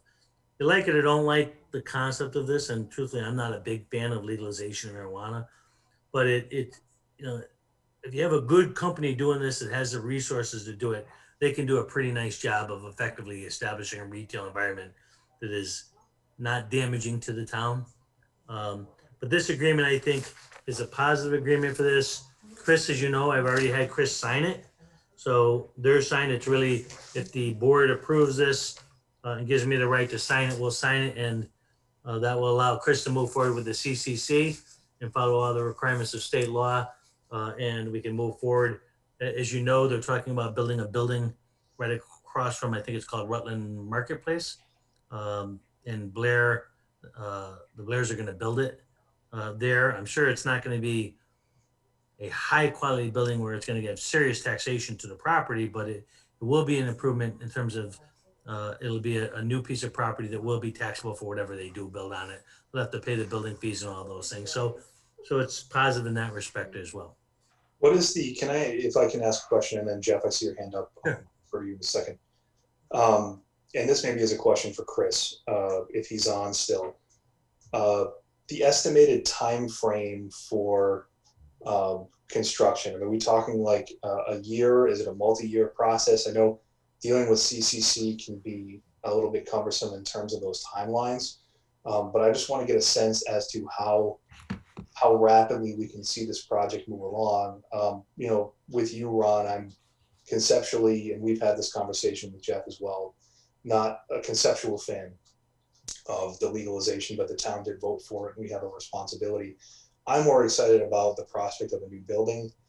that's going into what is our de facto commercial district. Could you talk a little bit, Christopher, about the building and what the timeline is associated with that, if you have that information? I think the overall time we would be up and running by calendar end of year. That's our goal. That's our hope. CCC application, we've already done our outdoor cultivation, so I know the ins and outs of it. We've got a great mentor that's helped me get to this point and is willing to help me get this done pretty speedily. So I think by the end of the year, we'll be up and running. Is that building, is your corporate entity going to own that, or are you leasing it back from the developer? We're leasing the building from Blair. So Okay. we will not own the building. What is there, have they provided you with a construction timeline in terms of when that building is going to get started? It's basically what we need to do at this process is we need the host community agreement. After, if we get the final sign off on that tonight, we need to have a community outreach meeting that's required by the CCC. And then we have to submit all of this information to the CCC. And once we get a provisional license, which the submittal will include our building plans. And after we get that provisional license from the CCC, then we can begin the process of building the actual building. Okay. Jeff, you have your hand up. Yeah, did I hear, Ron, correctly that the building is going to be built across from the marketplace? It's across from Blair's building. Is that the right name? What is the name for that, Mitch? The Rutland Market Plaza, the one with honeydew and tulips. Oh, I thought you was, but the marketplace is the No, ball not field. to the ball field. So Right. you're gonna put a pot place next to? No, it's the Market Plaza. My apologies. Thank you. Lyndon. Still a bad choice. Yeah, just a quick question. Is there any rough drafts or of design or anything about what this building's gonna look like? Is there anything- I have rough design plans at this point, yes. Is that something we'd be able to see just out of curiosity of what kind of a building's constructed? If you give me just a moment, I could probably print it off and hold a copy up to the screen. I think that's probably something that we could share during the outreach meeting, unless we wanted to. Linda, do you want to see that now? Well, I mean, I don't have to see it right now, but I would be curious to see the basic design and what kind of parking and access and stuff it's going to have. I imagine there's been some draft proposals on it. What are the, if I can ask a question too, this is just a matter of how the business is going to be run.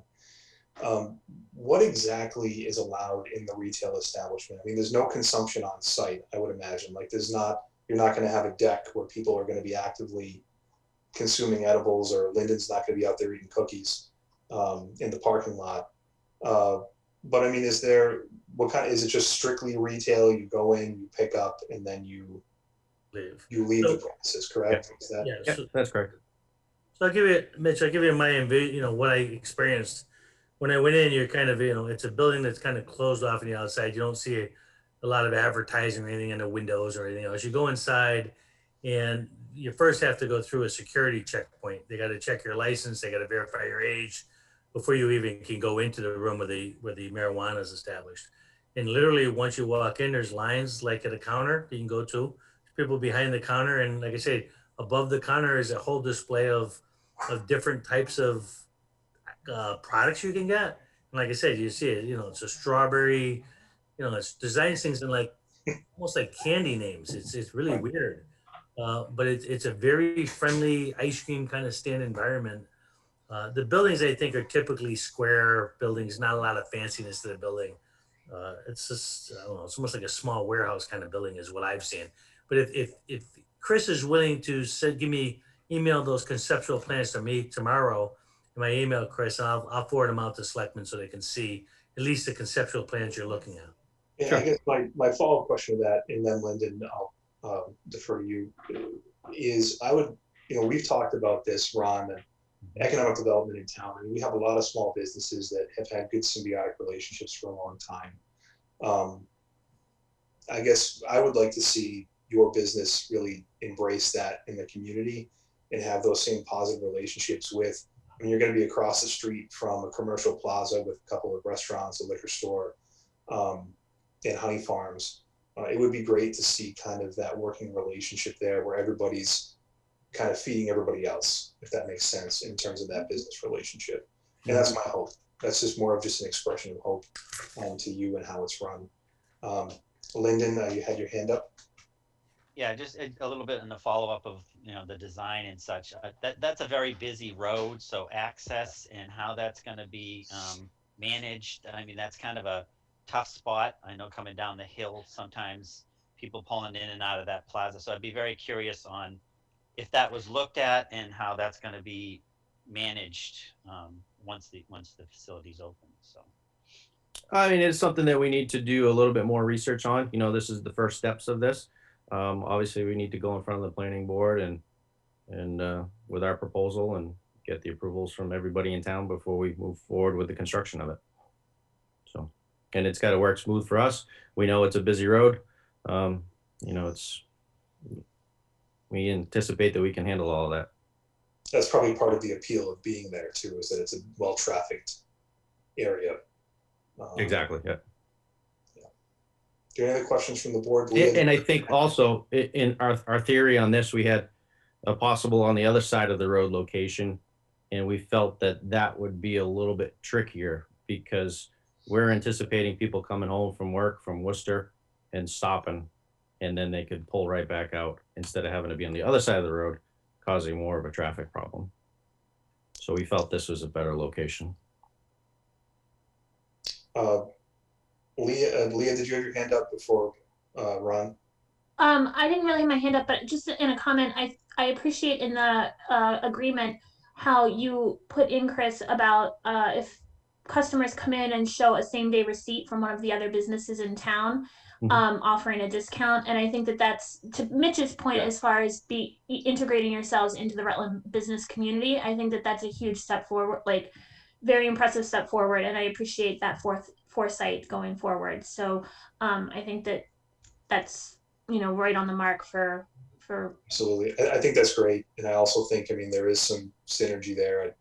I can imagine that Tula's is probably going to see an uptick because it sounds like, from what I've heard, marijuana and pizza probably goes pretty well together. So,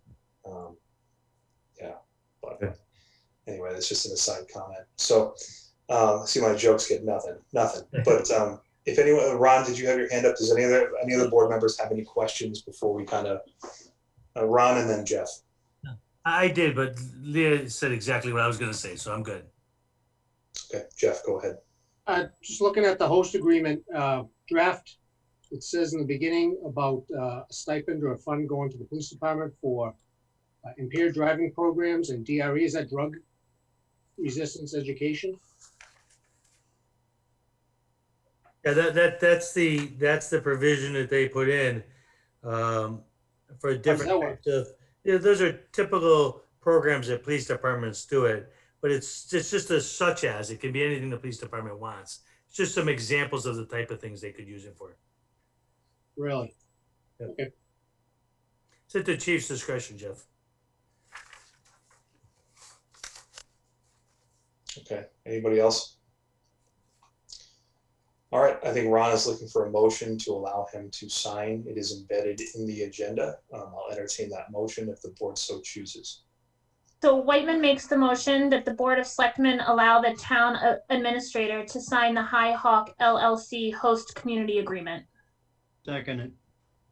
A motion and a second. Any further discussion? Hearing none, have a roll call vote. Whiteman. Whiteman, aye. Thank you all. Nichols. Nichols, aye. Stillings. Stillings, nay. Clark. Aye. And Rossetti, aye. Motion carries 4 yeas and 1 nay.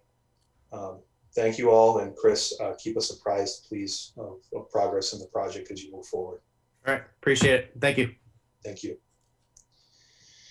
Okay, next on the agenda, we have a policy review for approval.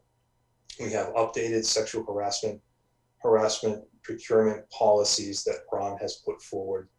Ron, do you want to, I'll cede the floor to you if you want to go into these. Yeah, I do. First of all, I wanted to take a look at our policy book, and frankly, I was expecting to find it with a lot of old policies, but I'll compliment, I believe Margaret deserves most of the credit, but the policies were actually in pretty good shape. That's how I happened to find that policy about going to town meeting with things.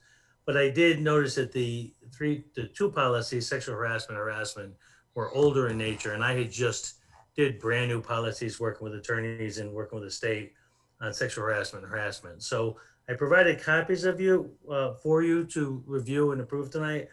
I think they're pretty standard. They follow along with the state law in terms of harassment, sexual harassment. These both set me up as the administrative person who reviews those kind of complaints.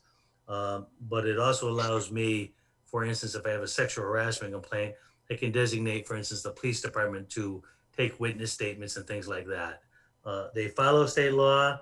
They're right up to date within literally a few months because they just did these. I don't know, maybe 6 or 8 months ago, I just did these. So they're really up to date and approved by the legal team. And I think it'll be good to have these policies up to date. I thought I would be bringing you a bunch more, but I don't think you'll see that many other policies from me because, like I said, the book was actually in pretty good shape. The other policy I put here is a procurement policy. I think I told you during the procurement training that this is one of the things I did. Procurement training under 10,000 says just use in the 30B manual, it just says use best business practices, but it really doesn't define what that means. And to me, I wanted to define that because I want to make sure that my department heads, when they do procurements, they don't get in trouble. In other words, what I mean by that is they don't hire a neighbor to do a small job, a friend, a family member. So I really wanted to define what best practices meant. And that's what this policy does. It defines it to all my department heads and staff who do procurements exactly what they need to do in a small procurement. Is it required that the Board of Selectmen does this? No, it could still stay a town administrator's policy. But I wanted to make sure that this stayed in place long after I'm gone because I think it's good protection for everybody to have such a policy in place to make sure department heads understand that they follow these processes. Last thing we want is 30B complaints that people are doing things in the wrong way. Don't go out and get 3 quotes or any of that stuff. So I think it's good. It's not that complicated. It's a 1-page explanation, but I think it's reasonable to put it in place for the town. Jeff, go ahead, and then Lyndon.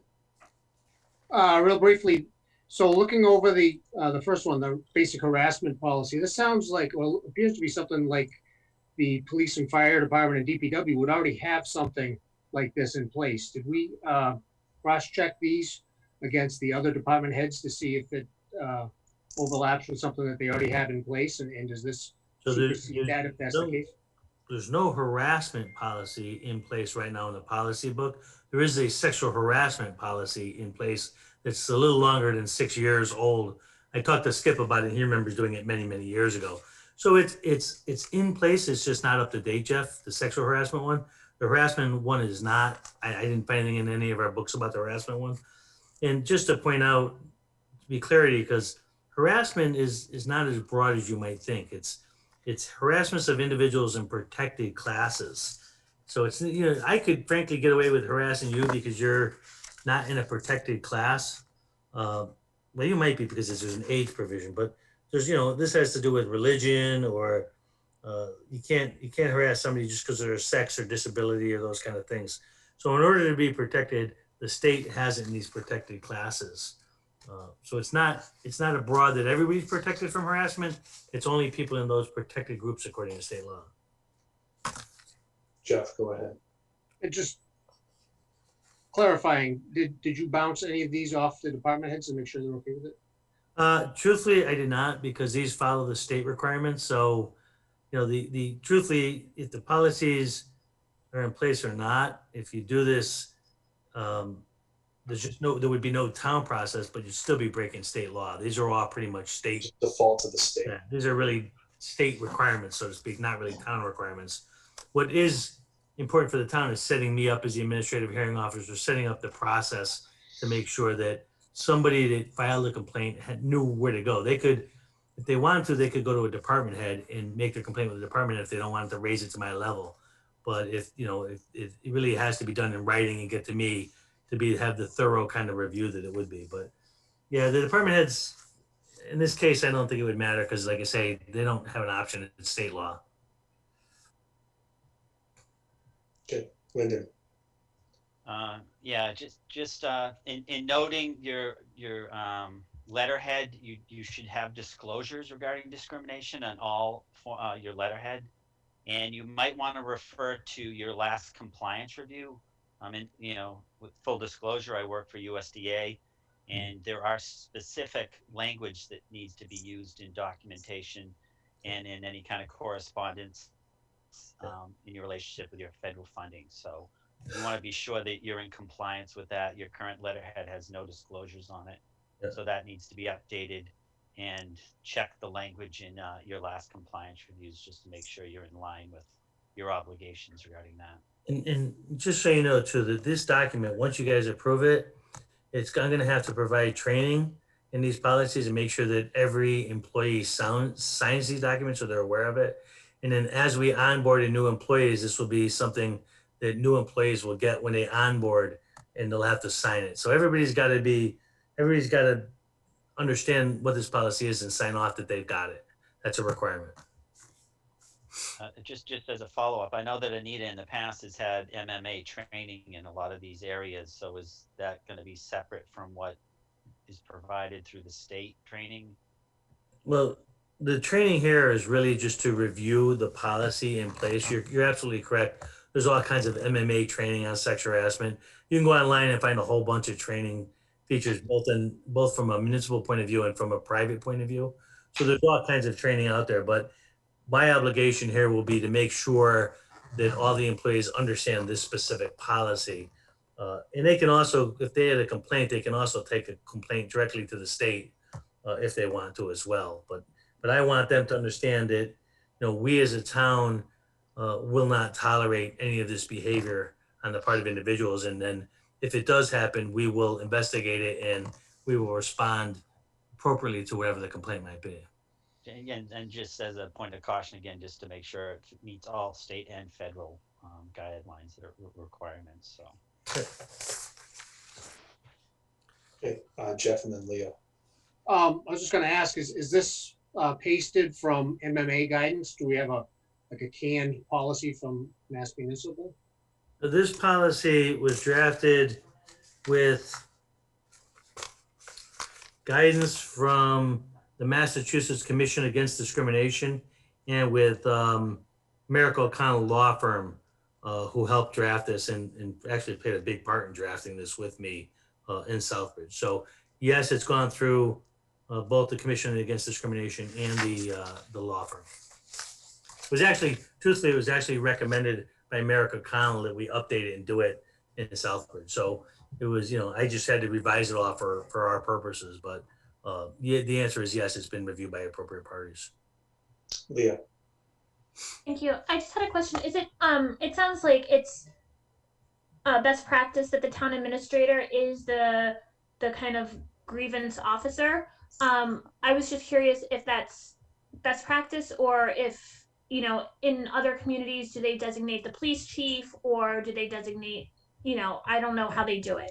So truthfully, I was the alternate harassment officer in Southbridge, because this can fall to an HR department. If you have an HR department, often it'll be handled by the HR director.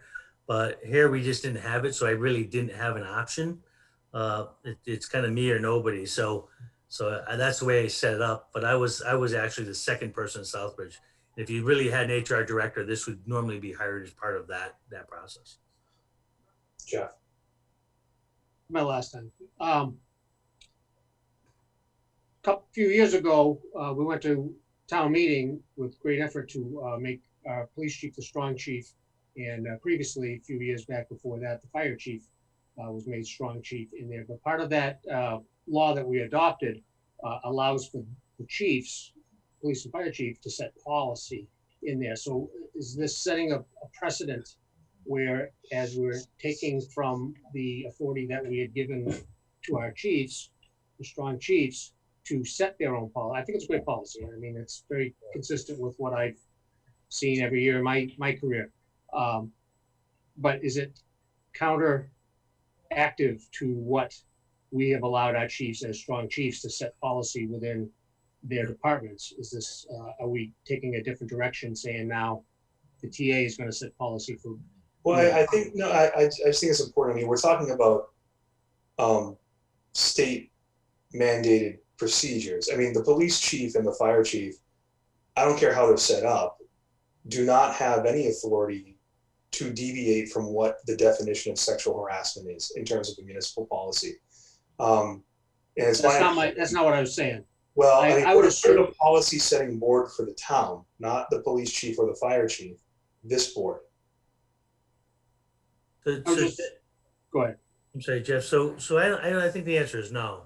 And again, I think you wouldn't want a police chief and a fire chief creating their own policies, because you want to have one consistent process for this throughout the entire town. So you wouldn't want the police chief to do one thing, the fire chief to do another. This is something that should be broad across all aspects of town departments, and the process should be the same for everyone. Now, I will say this, the police department may very well be involved in some of this. Well, I'll tell you, they absolutely will be involved in some of this, because one of the things that you have to do is you have to investigate a complaint. So let's assume somebody in, I don't know, the town clerk's office claimed they were sexually harassed. I would probably ask the chief to have one of his officers come and take statements from each of the people involved, and then write me a report of what happened. And then it's up to me as the town administrator to finally make a decision on what action would be taken. Should the employee be punished in some format, disciplined in some format? That would come to me. But I do plan, just to be clear, I do plan on utilizing the police department for some of that investigative work. And I've already talked to the police chief about it, and he's comfortable with that. Thank you. Lyndon, go ahead. I just also just want to make a note that accessibility is a big, huge part of it, to make sure that our self-evaluation and transition plan is up to date and compliant with the state and federal regulations as well, because accessibility is discriminatory as well, so that needs to be addressed. Yeah, that's also, if it's not up to date, there's money for that the state allocates. We got ADA compliance grants last year for some building improvements. But Ron, you know this too, that your self-evaluation and your transition plan are also eligible. The state will fund those if they're not up to date. So if they're not, I think we just take a look at having the state fund that, having a consultant come in, update those, and get those on the books and up to date. I want to say, and again, I have to go back and check. I want to say that was done here, that there was done. Yeah, I think Mike Nicholson actually had briefed the board on that. I think so, because he's using money for handicap access, for instance, to the senior center, community center. So I think that I think it's, if I remember correctly, it's $250,000. You could apply for up to $250 for the evaluation part of evaluating your town for all its accessibility issues. And then you could also apply in a separate grant for actually things to fix them. Now that you say that, the implementation costs are based on your transition and ADA compliance plan. So that would have had to have been done over the last several years for us to get that money. So I wouldn't be surprised to find out that those are recently updated. Yes, somebody did it, because we're past that. We've gotten money for construction and fixing things. So somebody had to do that in the past. Yeah. Okay. There's no further discussion from the board. I think Ron is looking for a motion to approve and implement updated sexual harassment, and procurement policies based on MGL and best practice. So moved. Second. Motion and a second. Any further discussion? Hearing none, we'll have a roll call vote. Whiteman, Aye. Nichols, Aye. Stillings, Aye. Clark, Aye. Versity, aye. Motion carries unanimous. Getting towards the end. Next on the agenda, we have a discussion regarding the executive assistant secretary position in the town administrator / select board office. Ron, do you want to give us an update? Yeah, so, I put out and posted this position. As you know, Erin's leaving. And I asked her, some of the reasons she was leaving. And one of the factors was money. But to be fair, it wasn't the only issue. The salary's low. We started her at the same salary as we started any other secretarial position in town. As you're well aware, the secretarial position in the town administrator's office is significantly different than clerical people in other departments. The confidentiality, the working with the board of selectmen, the developing of warrants, the doing the warrants, the helping set up agendas is a lot more in terms of work than a typical secretary's position. In a posting that I did, I got probably, I want to say 7 or 8 people. The sad part about it was that only one had government experience. And as you know, we need to have somebody that knows how to do a warrant and how to help with the chairman with developing agendas and doing a lot of things that it's just not private sector kind of work. Um, there's one candidate that I frankly would like to hire because it's the only one that I think is really qualified for the work. But I need to get it up, but not a lot the salary. But right now that position is in the classification schedule for non-union employees. It's what's called an OAD 3 at 18.42 an hour. I want to make it an OAD step 2 at 21.17 an hour, and I think I can get somebody that's actually qualified to do the job. I think it's a reasonable salary level for the work that we're asking this person to do, and I know that both the board of selectmen and I want somebody who can actually do this job. I don't, Aaron will help do a little bit of training to help the person, but that would include like finding out where stuff is located and filed and all that stuff. But I need somebody who can do this work up and running. And if you guys do that, I'm going to move forward probably with hiring the one person who's qualified. Turns out it was a person who grew up in Rutland, doesn't live here anymore, but grew up in Rutland, and served as what's called an executive secretary in a small town. Executive secretary is sort of like a mini town administrator of a small town. Not the kind of responsibilities I would have here, but in a little town, still responsible for setting up the warrant and doing all those kind of things that we need. So that's what I'm asking the board to just step this up. I didn't want to do it on my own. I wanted the board to be supportive of this. I've already put it into the 2022 budget. If you approve it, I'll put it in the 22 budget. It might mean at the end of the year, a couple of $1,000 transfer from some other line in my budget to this line, but I'm comfortable that I won't need any money outside of my budget to do this. Okay, I think you can't, there's no point in adding folks if you can't add capacity. So I think that the plan and the request is entirely reasonable. Leah, you have a hand up. Thank you. So I did some quick math. It seems like it's about a $5,200, $5,720 increase in salary if it's a 42-hour. Yeah, it's 32. Okay, that's what I thought it was. So we're going to keep it at 32 and bump it up. My other question then is also, I know that there's some current staff, department heads and staff that have had a stagnant salary for the past few years. And are their salaries also going to be looked at and adjusted accordingly? So I'm not sure that salaries have been stagnant. I think most employees have received COLAs, and I'm recommending in this year's budget a 2% COLA. What is an issue, and is going to be an issue when we get to the finance committee, is that the board of selectmen and the finance committee in past years decided not to give step increases to some employees, and particularly some of my managers. When I met with them, go over their budget, a lot of them put those step increases in. And the way step increases are designed is that you're supposed to give them in your first 4 years of employment. It's kind of a way to take a new employee and build up their salary a little quicker. Or if you change classifications and move into a bigger job, you have these steps that you go through. I have department heads who have been here for 15 years have not gone through the 4 steps.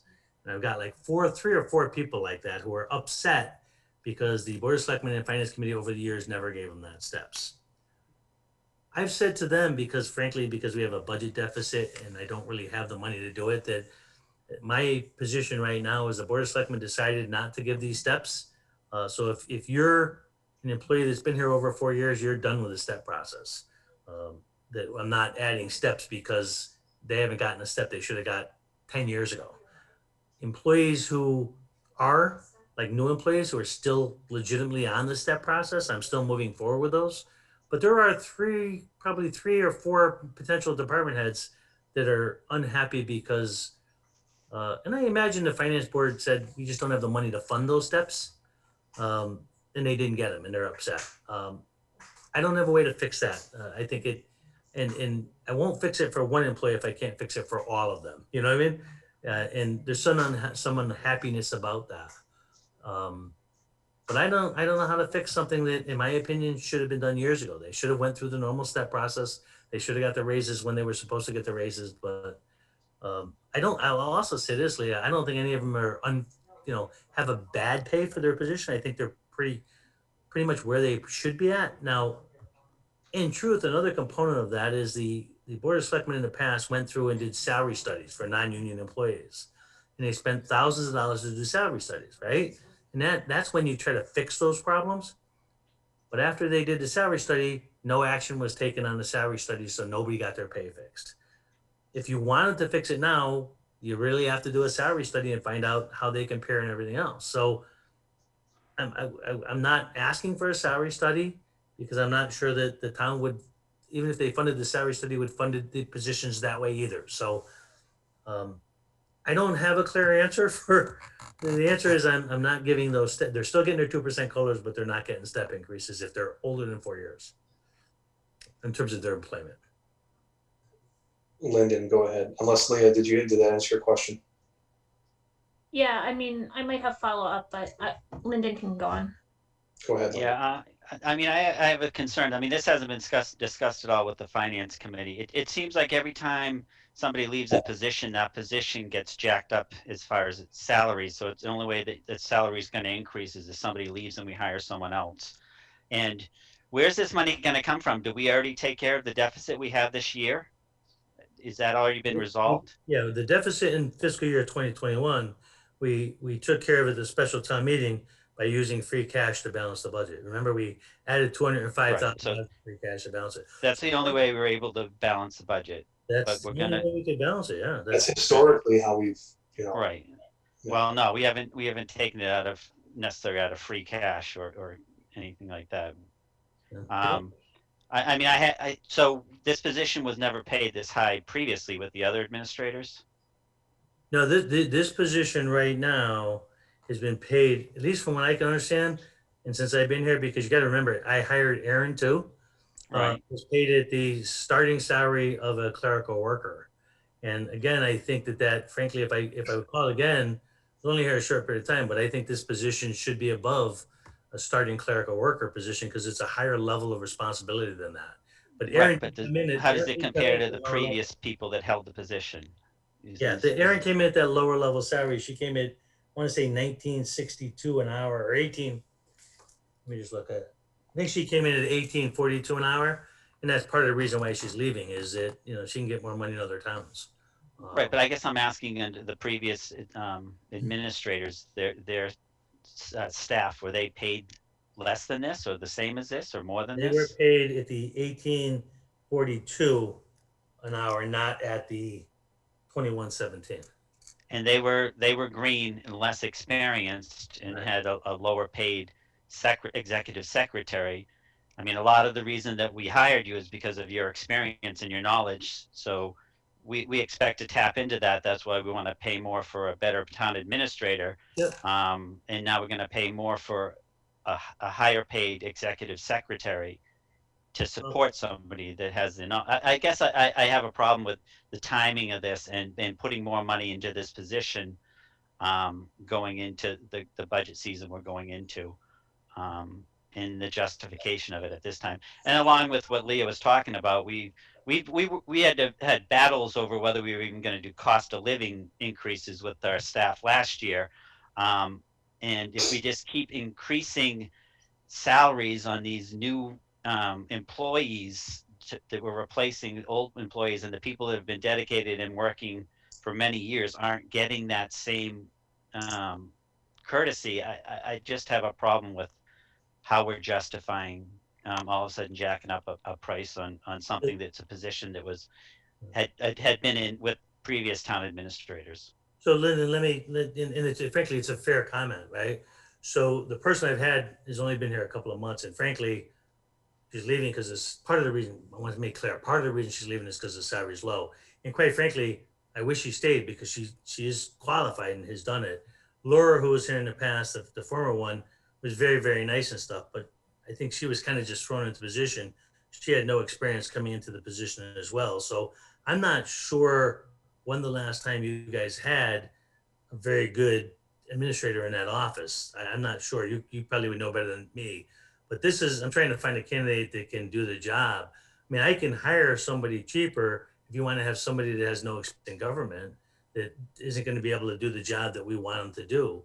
I can save a couple of bucks. I just think that if you want somebody that has qualifications, knows how to work with the Board of Selectmen, has some local experience, you got to pay a little bit more for that. And Yeah, I think we need to avoid talking about individuals. I'm just talking in general. I'm not kidding. In general, I think to Ron's point, to the overall point of the discussion, we've had a high rate of turnover in that position, and the onboarding, the training involved with that costs time and money. And that cost benefit of that time and training is going to exceed the amount that we're asking for in additional expenses. I think hiring a town administrator like Ron, who has prior experience, what I would hate to see is his position having to fill that gap, and we're essentially paying someone a very high salary to be doing administrative duties because there's turnover in that position. So I don't want to be paying, in my opinion, I don't want to be paying a town administrator to do clerical and secretarial work or support staff work. If we have somebody that we can bring in that increases the capacity of our office, that alleviates some of that burden from Ron, it frees Ron to be able to do the things that we hired him to do, which is what we're paying Ron. And I keep bringing this up, a premium for in terms of the salary structure. But Lyndon, I totally get your point. I think it's a valid point. Jeff, go ahead. Thank you. Totally concur with Lyndon's talking points. There, far be it for me to dispute that she's not worth the $21. That position certainly is, but we're talking about $4,576, which was about the same roadblock we had at the last, trying to balance the last budget in there. I know TA said he can move money around, but that's going to come from somewhere in there. And one thing I do, I guess, would respectfully disagree with on the discussion of step increases stopping after 4 years. My experience has been, yes, the first few years you would step increase one step, and then as you become more senior, it's several years before you get a step increase. It doesn't just dissipate in there.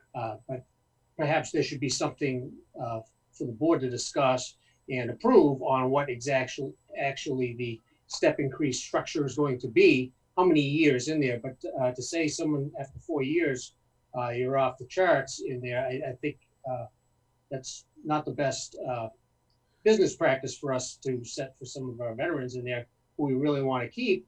You know, for example, with the DPW, whereas, you know, we had problems with a veteran water department employee leaving, and we had to fill that gap in there. So it's just important that we retain good veterans in there.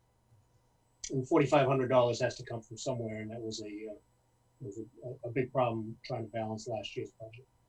So, Mr. Chairman, just to respond, because it's kind of important. So Jeff, in the past, you guys at some point adopted a non-union classification schedule that is set for that 4-year process. That was adopted by the Board of Selectmen years ago, I'm sure. So that is the process that was set up. Frankly, there's no process in any town I've ever been where the steps go on forever, because you got to remember, as your salary level gets higher and you get a 2% raise, that raise can be very significant at a 2% level of a higher salary. But the step concept in municipal government, and you can argue steps should disappear across the board, but the unions get them too. And that's just the process that towns set up to kind of help new employees. But it also benefits an employee who changes jobs. If you move from one job to another job that's a higher classification, you can go back on that step level. But if you don't change your classification, if you don't get a different job, everyone I've ever seen stops at the 4-year process because it's expensive to give steps. Those steps are not 2%. A step increase can usually be, 4 to 5%, that increase in salary. And when you're looking at a department head making 70 grand a year, that's a big nut at 4% or 5% increase. That's why it's generally on low paid employees. That's the deal. Now, truthfully, if you're going to get rid of, just like in the past when you guys were negotiating the salary levels for, you shouldn't even get a COLA. The sad part is everybody votes and gives the unions the COLAs, right? So all the union members get COLAs, and then you say, well, the non-union people don't have a union. Let's not give them COLAs, right? Because you can do that. The problem with that is it does two things. It pisses off all your best department head people because they don't get the COLAs, and it starts making the salary levels of the union members almost as much as the department heads, right? So to me, I don't think it's fair to give union members all raises and then say, okay, well, now I'm not going to give it to my either my highest people, which are my department heads, or my lowest people, which are the clerical workers, right? So I'm trying to do a fair process here. And if I had a lot of money, I might be coming back and saying to board members, hey, let's give these steps to all these people. But I don't think we have that kind of money to give a 70,000 person a 5% raise on top of the 2% raise. You know what I mean? That's a lot of money. So that's the big difference. These I people think have talked about been here 15, 20 years. Yeah, this issue came up last year, and prior to COVID, those union contracts were negotiated, and then COVID hit. And obviously we're in a $400,000 budget deficit. I think the COLA is one thing. I think the step thing, I generally tend to agree with Ron. I certainly, nobody values keeping good employees more than I do. But if you're in the same position with the same responsibilities, there's really no other field on earth other than government where you're just going to be given raises for doing the exact same job you were a year ago. That's just a function of government, and that's why you see state retirees retiring in secretarial positions with six-figure salaries and pensions because of the nature of how those salaries grow over time. And to me, that's kind of a dysfunction. And some of those employees, I think that we're talking about too, do not even fall under the Board of Selectmen's review. We have separate boards and commissions for some of those individuals. So that's also something that we probably have to have a conversation with our board about, and with other pertinent boards when it comes to other department heads, depending on what those positions are. And if it's something that FinCom or anybody else would recommend in terms of giving that to our employees. But Lyndon, I see you had your hand up. Yeah, I mean, well, what Ron was saying is if we had the money, we'd give him the steps. And so we don't have the money, so we're not going to give them the steps. And we're going to increase the salary for the secretary for the Board of Selectmen. And as far as it's whether them doing the same job, there's no real evaluation process in place right now. So we're not even really truly evaluating our staff to say whether they actually are working above and beyond their current positions. So I don't think that's a fair statement to say that we're just going to pay them more for doing the same job. And if that's the case, then we need to start looking at how we evaluate our employees, and also maybe doing another wage study of some kind to say, are we in line with because that last wage study, I was not very happy with myself. And I don't know that we're really up to speed on current salaries and responsibilities for some of the staff. So like I said, we don't evaluate our staff enough to say that they would just be getting paid for doing the same job. I don't agree with that statement. Well, I don't think that's what, and I think that there's some confusion there. I don't think Ron indicated that we'd be giving the steps if we had the money. It was more how the step structure, how the step system is structured over the life of a position. So how when you're ramping into a position, that those steps occur generally early on in the process versus, after being in the position for a period of years or decades.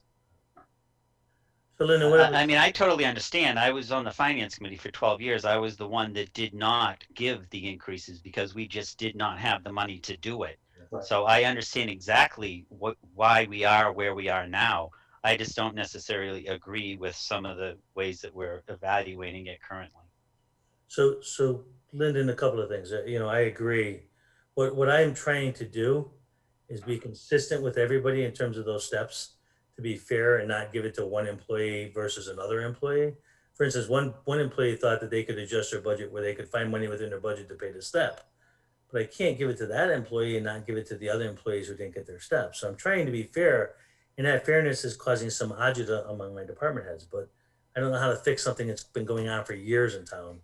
I don't have a wand to kind of fix it, but the key issue that we're talking about tonight is that I definitely think there's a difference in the starting clerical worker in, let's say, the health department. That clerical worker is not doing the same kind of job that the clerical worker is doing in our office. Our office is a different clerical job, and it's a lot more responsibilities in the selectman's office than it does in the health worker office or the DPW or all those other positions. So I really do think that there needs to be a little bit of pay difference between those two types of positions. I think the responsibilities are significantly different. And in order to attract a candidate that can not just do the clerical, but knows the town part of it, knows other things, I think it's worth a little bit of money. And I'm not putting a giant amount here, but enough to get somebody that can actually do the job. That's if we don't do the money, I'm probably going to hire a secretary who has secretarial work with no town experience. And as Mitch says, that there's a training and a cost of doing that as well. I'll also say that something Mitch pointed out that I didn't think about is that on Fridays I'm by myself, right? I don't have any clerical worker. Can't tell you how often I'm picking up the phone and transferring calls from my office to the clerk's office. You're paying me an awful lot of money to be a secretary on Fridays to do all of that. And it is really a waste of my time at the salary you're paying me to do that kind of clerical work. And that's the nature of having a 32-hour position. You know, and I got to be honest with you, I'm a very experienced town administrator, right? But I don't do secretarial work. I'm not as good at paying warrants and paying bills. I've never even had to do that stuff because that's not the level I'm at. That's secretarial work. I couldn't go in and do. I could go in and do that job. It'd probably take me 3 hours to do what they could do in an hour because I just don't know the clerical aspect of it. You know what I mean? It's not like I can even train them. That's why Aaron is willing to stay to train. But if I get the employee that has some experience, I can let Aaron go faster because this person's not going to need the kind of training that a new person that has no government experience is going to need. That's where I'm at. And I'll do whatever you guys want. If you want me to just hire, I got no choice. I got to hire somebody. To me, it's a matter of what the quality of the person I'm going to hire is, you know? Lyndon. So just as a follow-up, so I mean, you felt that Erin didn't feel she was getting paid sufficiently. So now you're going to increase the pay and have her train someone else to take the position? She's not happy about it. I'll say that. Is that the plan? Well, she won't have to train much because the person already has experience. So it's more really her training is going to be where are the files, where are all the old records kept. It's going to be that kind of training, but it's not going to be the kind But of. I guess my point is if she has the qualifications to do the job, just isn't getting paid for it, so she's going to leave and someone else is going to get paid more. And that just doesn't make sense to me. Well, the way Erin feels, again, I don't want to get into specifics, but when she came to tell me she was leaving, she wasn't leaving only for the salary reasons. She thought the new position was better and there was a lot of other benefits to it. So the salary was one piece of it. So coming to you guys and having a little higher salary, I'm not gonna say it didn't annoy her because she feels that she deserved the higher salary, but she came in and she already told me she was leaving. So I never had the opportunity to come to you and try to increase the salary for her because that wasn't the only reason why she was leaving. But it was a conversation we literally had today about that because, she's seeing the post and she's seeing what I'm trying to do. And I said to her, I said, listen, I'm doing this because you're leaving and I need to get somebody qualified to fill a position. And part of the reason you're leaving is because the salary's too low, right? So, to my point, I'm trying to find somebody that can work in an office that has the qualifications. I truly wish maybe we should have paid her more when we hired her, but that's not the way it played out, We lived with the salary that the past person had. So she got the pay she got and obviously wasn't excited by it, But she took the job, so it's kind of sad she left after just 2 months, She's a great employee. She really is. She's very good. Jeff, go ahead. I was going to ask what's the starting salary for the admin assistant positions at the police department and the DPW? It would be the same. A starting salary, Jeff, would be the 18 something an hour. It'd be the starting. That's the starting salary on that classification wage schedule I was telling you about. I want to say it's $18.42 an hour. So anyone who is hired as a starting clerical position, no matter what department on that non-union classification schedule, that would be the salary for them. So that's what I'm saying. It's equal for everybody. And I think that the secretary in my office is not really equal to all the other clerical staff. And echoing on Lyndon's points, what message does that send to the other admin assistants? For example, the admin assistant for the police department, I mean, she does more complex things too, dabbling in the grants and the billings for sure. So that's a little bit more complex. And then what message does that say to this person's peers that, well, because you work for the TA, you get paid $2.70 more an hour. I mean, they're worth it. I think they're all worth it, but Yeah. you're gonna have hurt feeling reports coming in here. And So her the other salary, thing, one last thought, I just want to say, sure, the pay was an issue in Erin leaving, and she did a great job. But I have to think that her commute was also a factor. She was not local, and to be able to get a job that's closer to home. Now you have a candidate who's local in there, and you have the opportunity to provide benefits at 32 hours. There's an advantage of hiring somebody local who's more likely to stick around because for $18 it's not worth coming from the other side of the county. so the person that I'm thinking about, the one that has the qualifications that have town experience, is within 20 minutes and was a local kid, a local person at one time, so grew up in town, so know this town very, very well, and was excited about coming back and working for the town. So the other point to your conversation is that the secretary, for instance, the police department has been here a long time. So her salary is probably way above whatever the starting salary was. But truthfully, same thing applied when you hired me. You hired me at a higher salary because of my experience level, right? At least I hope that's why you guys pay me a little bit more than what the past manager was. This is the same situation. Is you pay somebody a little bit better because of the experience they have. Sometimes you get transfers even from a police department. If another police officer came from another town and had more experience, you might not give them the starting salary to get them to come over to your department, right? The comment I'll make about healthcare benefits is the particular employee right now that's coming doesn't need healthcare. But I'm careful to say that because that could change in 2 months and we would have to pay those healthcare benefits because people are always entitled. If you're over 20 hours, you're entitled to get those benefits. So even if she comes in, doesn't need them, doesn't mean it can't change. And eventually, if she wanted them or he wanted them, they could apply for it. You know what I mean? So it's a good thing, but it's not a guarantee that it lasts forever. You know what I mean?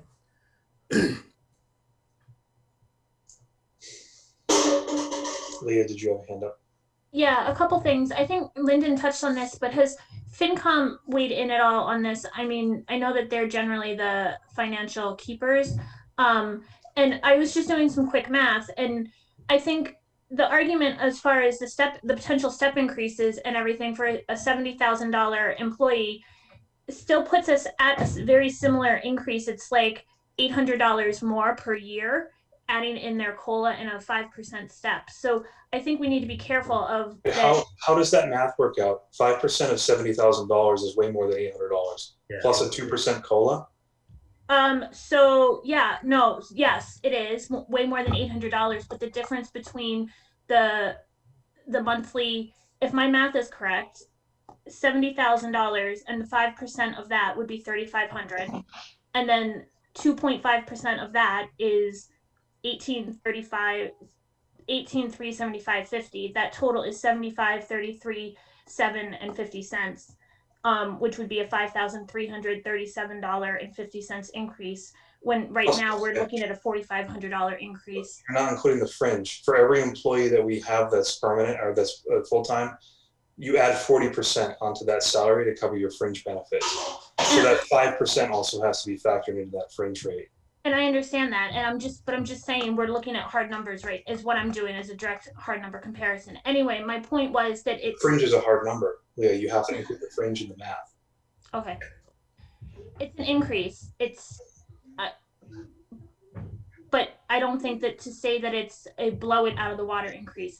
I struggle with knowing that we have staff who, to the best of everyone's knowledge, are very capable in doing far above what they were hired to do originally, and not getting that appreciation and recognition because of the budget constraints that we've had over the course of the years. I can understand the need for the department, for the select board and the town administrator to have more administration support, and I understand that. I'm really struggling with giving that boost right now with the current situation, and knowing that we have staff who've been here through all the hard times and not getting any sort of recognition. Well, so I think we're talking about two separate issues here as a board. We're talking about staff that we're talking about not recognition. We're talking about giving them pay raises during an economic downturn when a third of our constituents are unemployed. And we're talking about filling a position that we've had a high turnover rate over the last several years in, to see if we can add some more stability and capacity to that position. Those are two very separate issues. Just because we want to add stability to a position that has a history of not having any and giving our employees pay raises during a pandemic, those are unrelated things, right? Those are two, we can have that conversation. If that's a conversation we want to have with FinCom about giving our department heads raises, we can do that. But this is an entirely separate issue than that issue. I mean, Ron came to us asking for support in terms of his administrative staff. And it turned into, well, how come we haven't given XYZ department heads raises in the last several years based on the step system? Again, those are two separate issues. So, and the board can do with it what it wants, but I don't see how those things are connected. Lyndon, you have your hand up. Yeah, I mean, I disagree. I think it's all related. And you know, you mentioned about, you know, during the pandemic and unemployment, even more so that we should be able to get people that are looking, you know, starving for jobs that possibly have experience. And here we are increasing salaries on a position.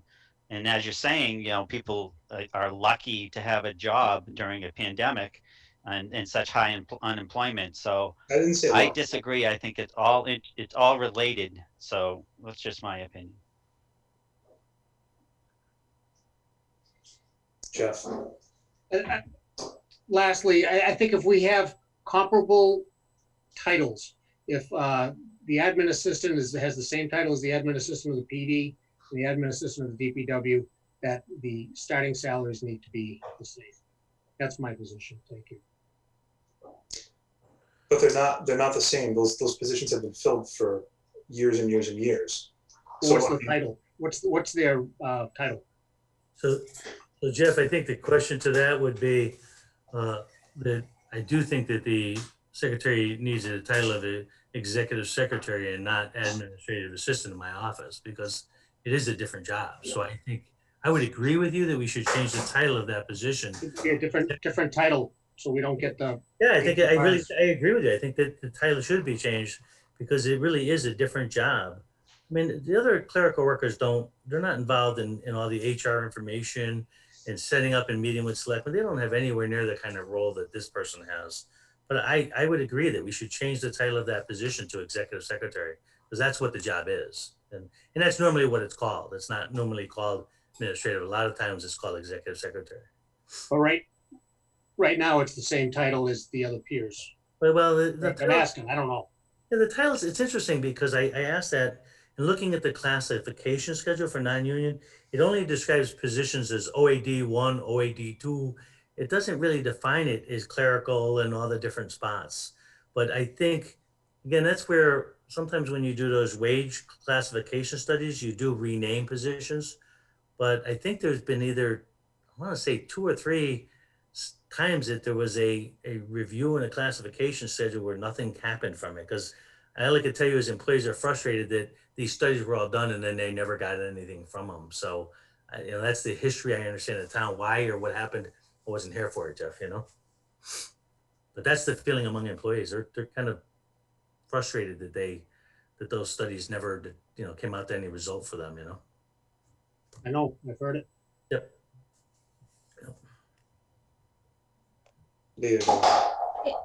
No, and I think in the very recent past, this position was combined 2 positions to make 1 position to try to make it more attractive. I think it used to be 2 even more part-time positions, and recently, I think since I was on the board, it had been combined into 1 position to try to make it more attractive. So I know that this has been an ongoing concern through the years, but I struggle with this year with the budget constraints and everything, knowing and I can see the argument as far as the balance is to it's an investment and it's costing us at the turnover rates also. So I can see both sides. I'm just trying to think through a little bit of Just to be clear, folks, I'm not And I'm not looking for this, there's nothing in this for me. I'm just trying to make sure that the office runs effectively for both of us. I mean, you guys want a quality person to provide the needs and answers to you guys, and I want somebody that can provide the quality services to me. I'm not, there's nothing in this thing for me. I'm just trying to do something I think is the best in I'll say this, I think Mitch deemed it right that, we want to have somebody that stays. I want somebody that stays. I was not happy that after 2 months, I lost the administrative assistant after got trained. And she's, like I say, she's done a lot of good things in a short period of time, but I don't want to go through this. We're coming up to annual town meeting. We're going through the budget cycle. There's a lot of big things coming on, and I'd like to have somebody that knows what they're doing in that position going into the next few months. And, we got a lot of stuff going on the next couple of months here,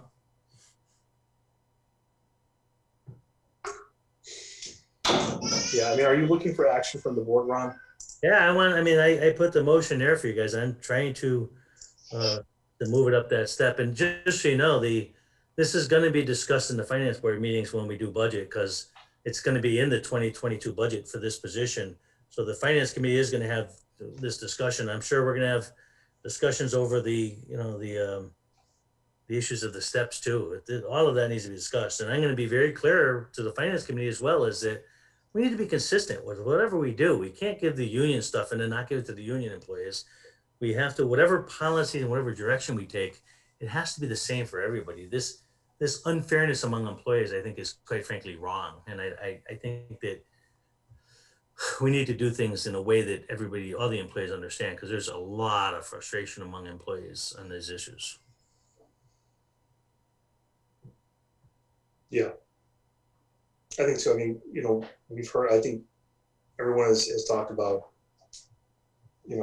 providing those increases to department heads or town staff.